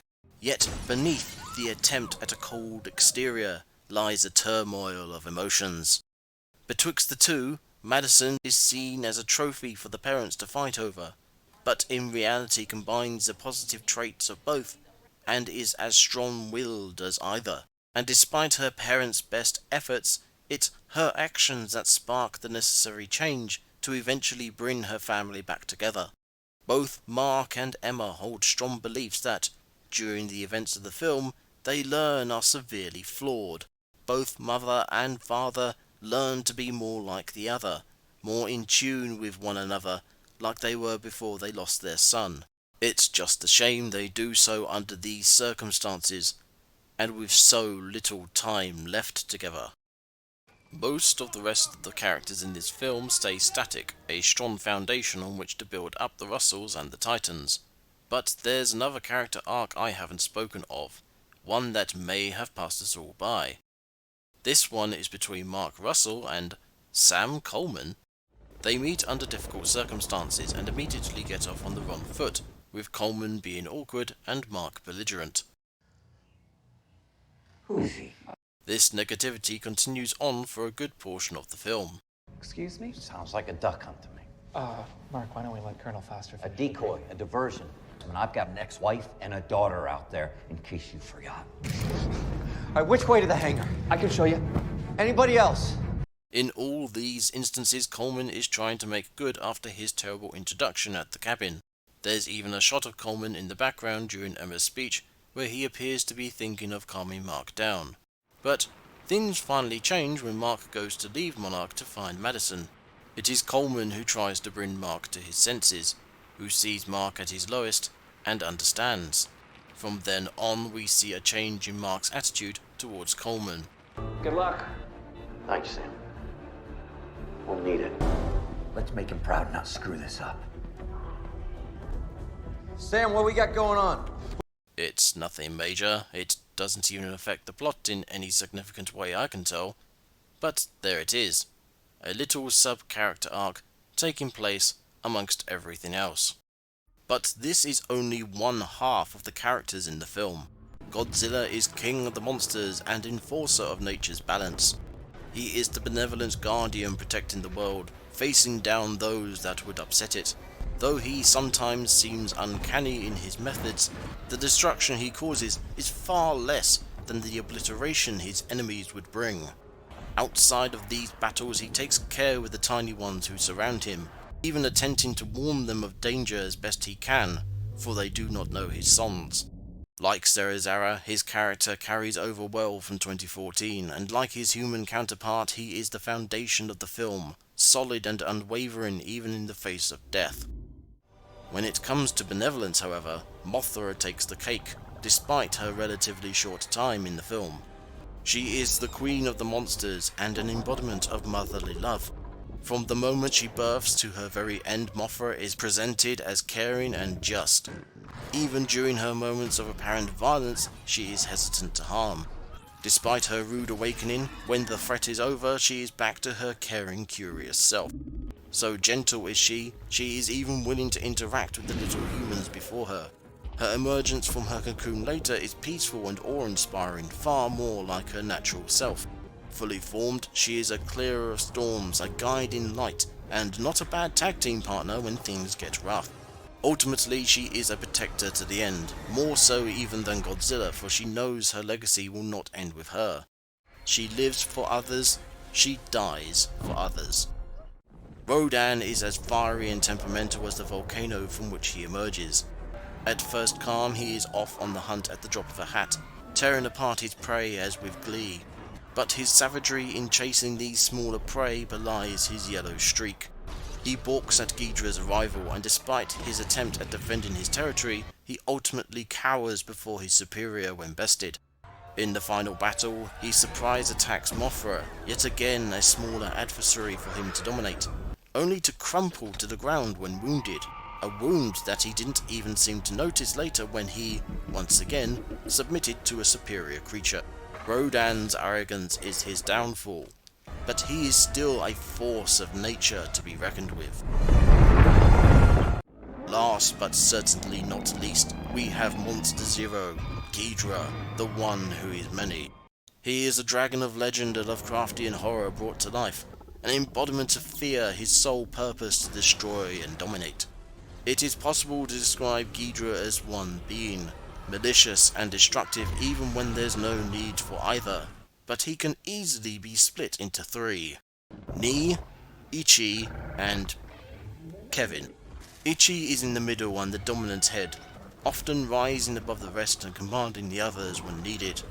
Ni is on the right, low, sullen and conniving. He is the subordinate, following the lead of the middle head swiftly. And then we have Kevin. He is a curious fellow who gets distracted easily. When things go down, he usually needs coaxing, if only to pay attention, sometimes for more than that. But his curiosity can sometimes pay off and save all three of them a nasty turn. When the chips are down, all three work together to become death on the wind, a golden apocalypse. It is this combined hateful focus that, quite literally, leads them to their downfall. Titans or humans, the characterization in King of the Monsters is unquestionably well done, which only makes everything else the film has to offer all the more amazing. The world building is rich and fertile, allowing for not only a fantastic story here, but in the future. It's been 5 years since Godzilla defeated the Mutos, 5 years since Monarch was swept up by a vastly more powerful military force. Now Monarch is recognized worldwide with bases on every continent, filled with technological advancements that don't go beyond the scope of reason and reality, yet make it feel so much greater than before. Thanks to San Francisco, Monarch is powerful enough to politically stand toe-to-toe with the military force that once pocketed it. No longer does it piggyback on other people's expeditions nor wait for titans to poke their heads out of the ground. Monarch actively seeks out the creatures, being proactive rather than reactive. All of this is not only a canvas on which to place a story, but is an essential core of the narrative as well. Monarch aren't the only ones getting world building. Beyond the quarrelling quartet who headline the film, King of the Monsters adds a staggering number of additional titans. How many of these things are there? 17. And counting after Godzilla. Of these, we only get to see a handful, a glimpse of what could be. They are a veritable menagerie and the faces of the global destruction wrought by Ghidra's newfound pack, as well as the subsequent peacefulness imbued by Madison's interruptions. They are the representatives who bow before the rightful king, and their names are dropped during the credits whilst showing the positive effects Titans are having on the world. They are few, but they are enough to convey what a world with Titans would be like, offering a peek at the possibilities of what's to come. There is a Queen Muto that not only carries over the design from 2014, but presents a more reasonable, mature Muto compared to the previous chaotic adolescents. She's also nicknamed Barb by the director Michael Dougherty. That's cute. A giant spider that unfortunately isn't Kumonga, but is instead Scylla, a name that may be more than just a reference to the Greek Odyssey. She is also similar in design to the Mother Longlegs from Skull Island. Possible relations? There's Methuselah, a literal walking mountain who has all the characteristics of an old, tired turtle.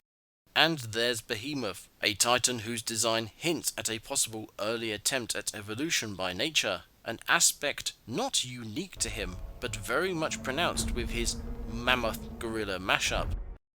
Each of these titans have an air of the ancient about them, of creatures that have seen and done much in ages past. Barb and Scylla are both callbacks to monster designs from previous films, whereas Methuselah and Behemoth both look like they could have been designed during the original Toho films, with human actors inside. A nice appreciable detail that doesn't stop the new monsters fitting into their world. Methuselah and Behemoth are also biblical references, not the only ones in this film to be sure. Speaking of religion, King of the Monsters introduces the idea of ancient human worship of the Titans. Temples, artwork, even prehistoric cities, all based around these giant creatures. But the idea of Titans appearing throughout history wasn't a new one. Indeed, this was hinted at in the credits of the 2014 film. However, King of the Monsters runs with the idea, making studying history part of the search for the creatures. It seems only natural then that some of the old gods were, in fact, ancient titans. But the deification of the titans doesn't stop at merely world building. The way the titans are visualized throughout the film and the way they are treated by the characters gives them an air of divinity, or the opposite. And in the presence of titans, humans are most often subject to their wills, be they justly, kindly, uncaring, or spiteful. I already mentioned how the events from Mothra's arrival at Fort Bravo to the nuclear explosion in the Hollow Earth had a religious feel to them. As it turns out, the entire film is a depiction of a religious event. Several, in fact. Godzilla is the misunderstood protector trying to do the right thing even as the authorities call for his demise. When facing his greatest challenge, he is betrayed and killed by those he is trying to save, only for an angelic figure to reveal he is not dead and will rise again. If you're not picking up what I'm putting down, in King of the Monsters, Godzilla is a Jesus allegory.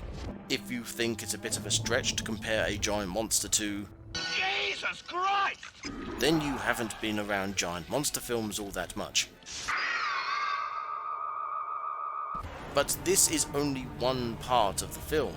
The conflict between Godzilla and Ghidra is a direct translation of the Chaos Camp. If you've never heard of the Chaos Camp, think of Zeus versus Typhon, of Thor versus Jormungandr, of, well, this lot. Throughout history, going back thousands of years, the story of the Chaos Camp has been told over and over again in many, many places around the world. The exact details change, but the story is usually about the battle of order versus chaos, the god who wields lightning and storm, defending the cosmos against the writhing serpent rising from the depths of the dark oceans or the deep places of the earth. In King of the Monsters, we see this very same fight play out, with some twists in the tale that make this seem all the more deliberate. Godzilla, defender of the natural order, is the dragon of sea and earth. Geidra, bringer of chaos and destruction, is the god of the sky and lightning. The roles appear deliberately reversed, but then these character traits have been with these monsters for decades, so the comparison to the Chaos Camp might just have been coincidence. Except that King of the Monsters gives Ghidra the ability to summon storms. Add this new ability to everything else, and it's hard to miss the comparison, especially in conjunction with my next point. One religious text that used the Chaos Camp was the Book of Revelations. Specific details from this and from earlier in the Bible match up quite nicely with King of the Monsters. The Leviathan, a giant serpent-like creature, is defeated by Yahweh in the Old Testament, but is said to reappear during Armageddon, his many heads crowned with many diadems. Similarly, Ghidra was defeated by Godzilla long ago, only to re-emerge for another fight. He is even referred to as a false king, as well as the one who's many. invoking Legion, which is not the only reference to the demonic in this film. Rodan, the fire demon. That's comforting. With the imagery of Rodan bowing to Ghidra, the multi-headed serpent king, this would make them the devil and his demon, paralleled nicely by Godzilla and Mothra as Yahweh and his angel. Even the way Godzilla kills Ghidra is reminiscent of not only the biblical texts, but many of the Chaos Camp stories. The God of Order crushing the Snake of Chaos. Beyond religious invocations, King of the Monsters uses some quite intricate storytelling. There are 3 narratives running at any given time: the good, the bad, and those in between. For the human characters, we have Monarch representing the good, the eco-terrorists representing the bad, and Mark Russell representing the in-between. For the monsters, we have Godzilla as the good, Ghidra as the bad, and the government as the in-between, because we all know governments can be monsters sometimes. In this respect, there is actually what is known as a doubled narrative tripling, with the Titans leading the action and humans acting as mouthpieces. Godzilla wants to save the world, Ghidra wants to destroy it, and the government wants to save the world by destroying something. The actions of these monsters are then represented and bolstered by their human counterparts. This is especially noticeable with Mark Russell, who at the start of King of the Monsters wants the Titans dead, just like the government, but by the end of the film is working with them, just like the government. You can even see this relationship in the way he talks to the different parties. Ship out to launch a joint operation. I wouldn't bother. Excuse me, do you have something to add? If I may, sir. And as I mentioned before, as the film progresses, Serizawa, let him fight action. No, this time we join the fight. Monarch works to stop the terrorists as Godzilla battles against Geidra, but is almost taken over by the military after Godzilla is almost killed by the oxygen destroyer. And Monarch leads the attack on Geidra until Godzilla returns to win the day. Alan Jonah and his terrorist cohorts work towards establishing the natural order, whilst Geidra is seen as just one more Titan. But as Geidra begins to destroy the world, Jonah reveals he is more than happy to let it happen.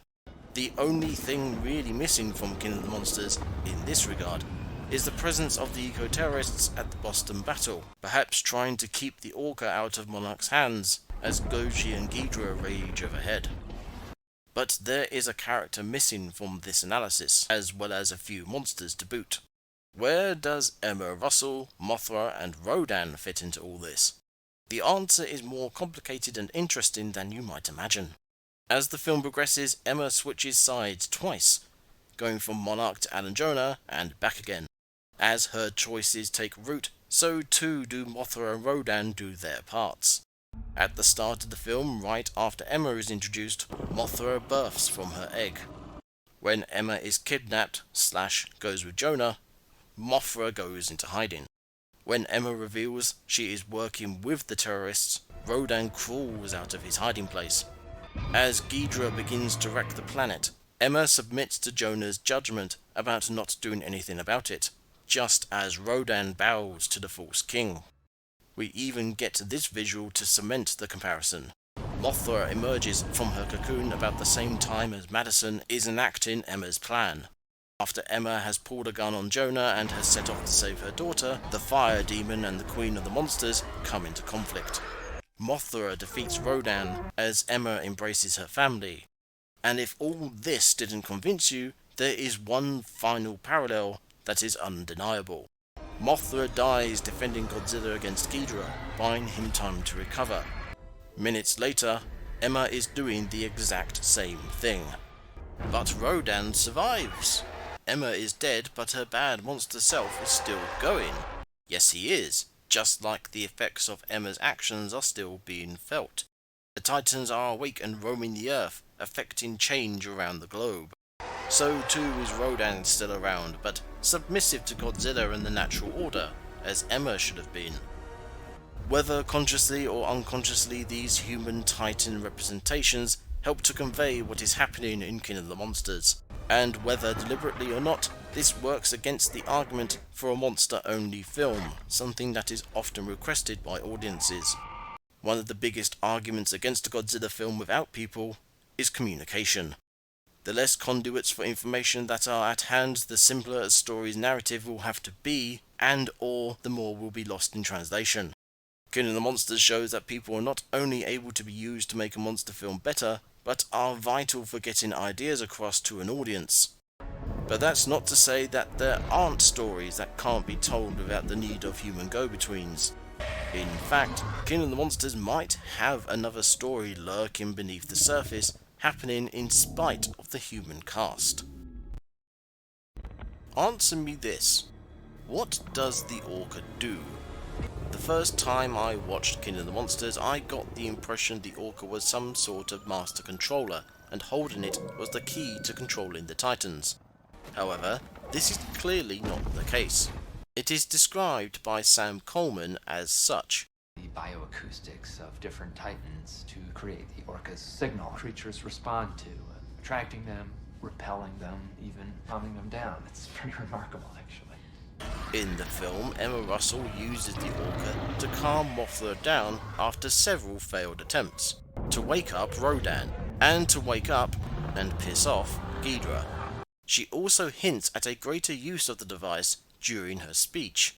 Using the Orca, we will return to a natural order where we coexisted in balance with the Titans. Later, Madison uses the Orca to stop the Titans causing havoc. Not directly, but via interrupting Geidra by, once again, pissing him off. The Orca is a powerful tool, but it certainly isn't the great controller I assumed it was. Moreover, it may be doing even less than what we are shown. During the Mothra temple scene, Emma Russell calms Mothra down just as Mothra is diving down to do something. I have no idea what exactly, but it looks menacing. Emma enters the right frequency, Mothra stops short, and the connection is obvious to everyone watching. Is it not strange we never see this happen again? Both Rodan and Ghidra are awoken, but never controlled so eloquently. If anything, we get the opposite effect.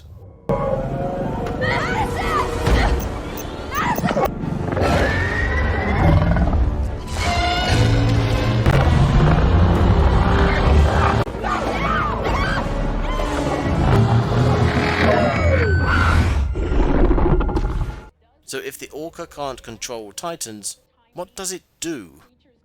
The Orca appears to act like an enormous alarm clock. Given how the Orca signal is made, I can imagine the Titans waking up wondering why Godzilla sounds so weird. Emma combined the bioacoustics of Godzilla with a human. That's how she made the signal for the Orca. But if this is the case, why did Mothra stop attacking? Well, what else happened in the scene? As I already stated, Mothra is clearly a kind and caring soul who would definitely be swayed by a mother and daughter embracing. But why would a newborn Titan care for people, especially when her only interaction with people so far has been... Yes, this is her first experience of people, in this lifetime. Of Mothra's actions in King of the Monsters, only her heading to a waterfall to cocoon can be seen as instinctual, the act of a newborn looking for somewhere to grow. But flying over to Godzilla's resting place and talking to him? That's not instinctual, and neither is fighting by his side against Ghidra. So why did she do these things?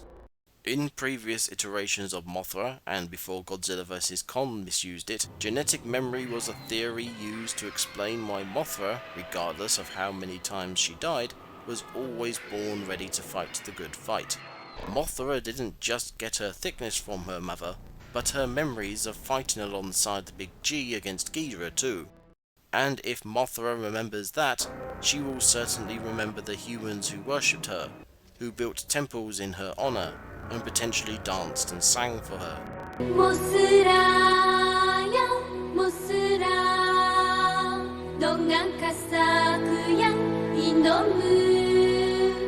A kind, caring Mothra with generations of memories to look back on will have enough empathy to back off when confronted with a mother protecting her daughter.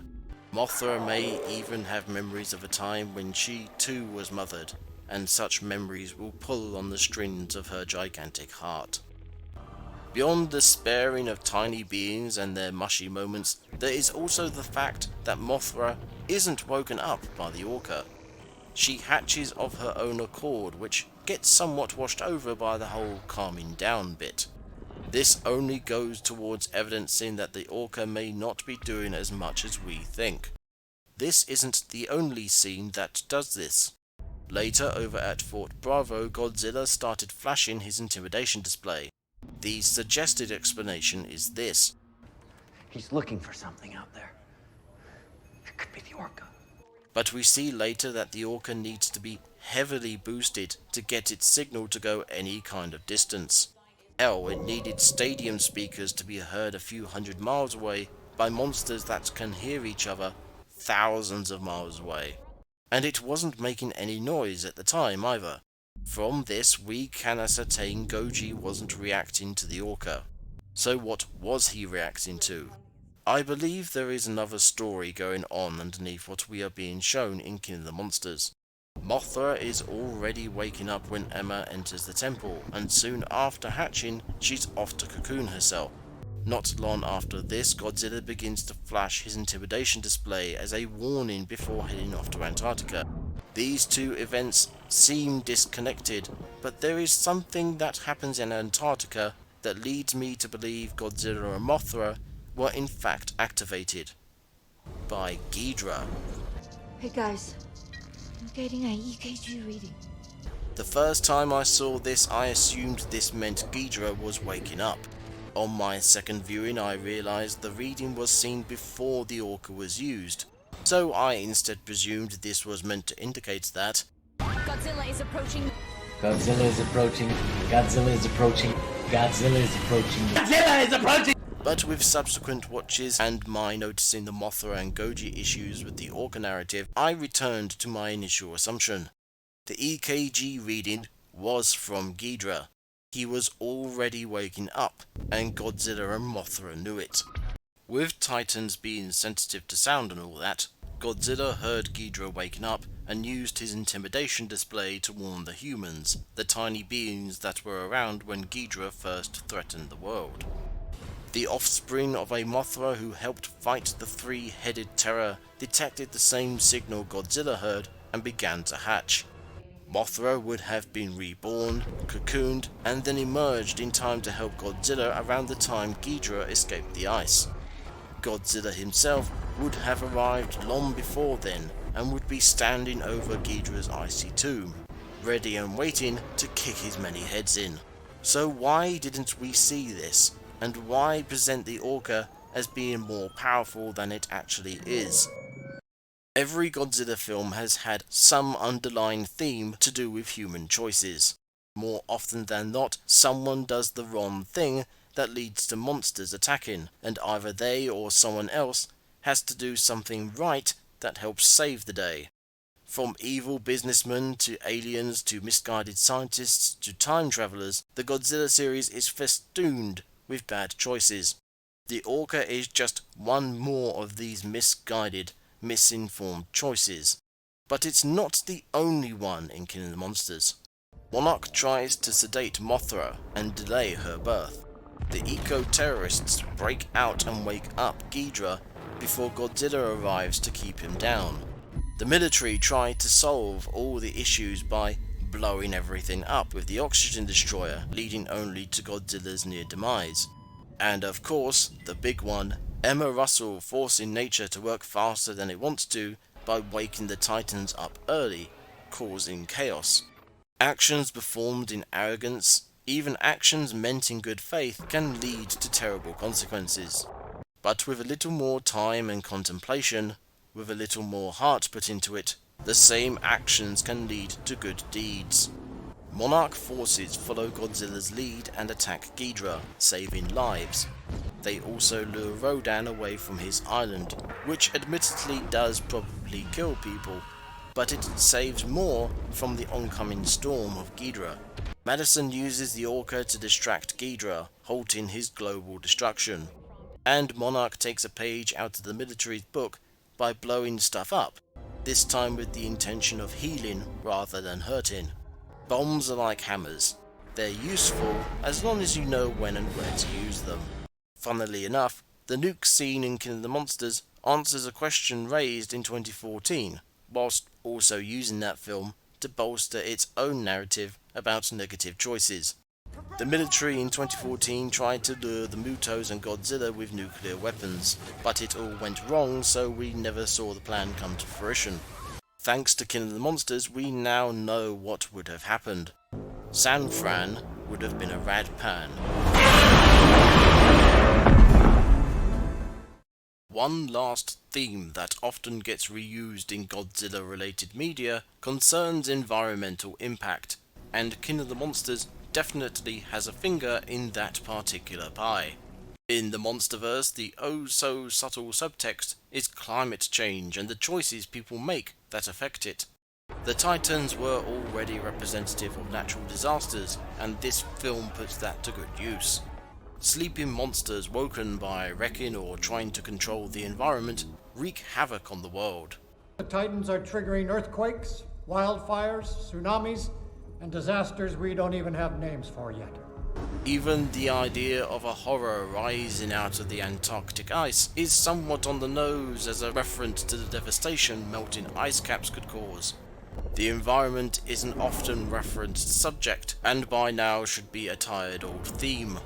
But King of the Monsters is a monument to the phrase, "It's not what you have, but how you use it."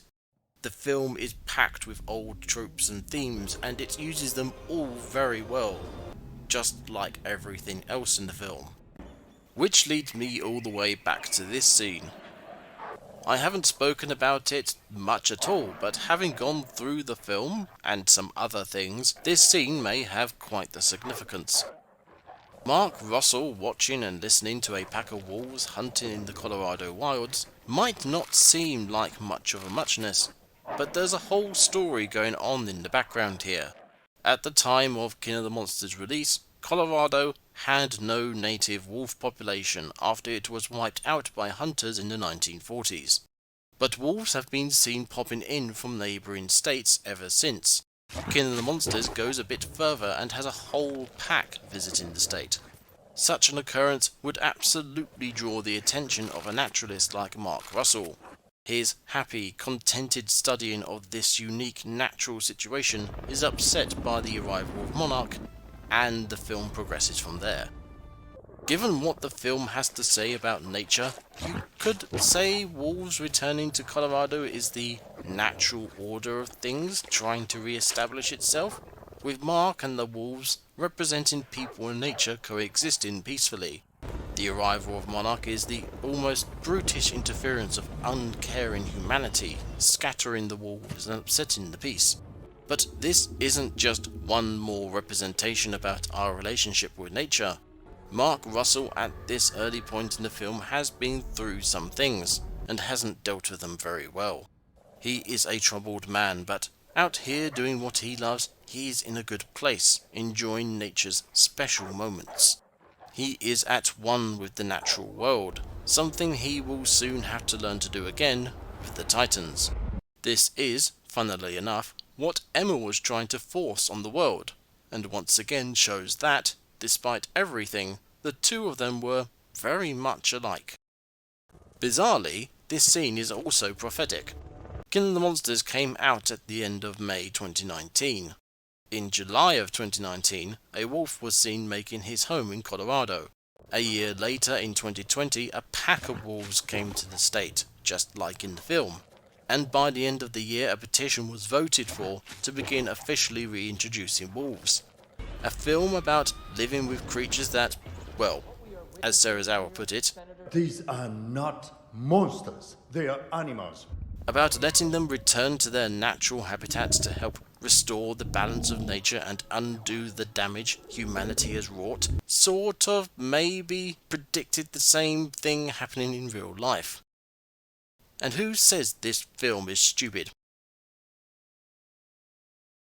Deep characterizations, expansive world building, fundamentally integrated themes, envisioned inspirations, intricate subtextual storytelling, respect for the past and preparation for the future, magnificent visuals, exciting fights, inspiring musical choices, and a partridge in a pear tree. Maybe not that last one, but the rest is true. So the next time someone says to you that Godzilla King of the Monsters is a bad film, you can tell them why they're wrong. All hail Godzilla, King of the Monsters, a bloody good film and a great joy to watch.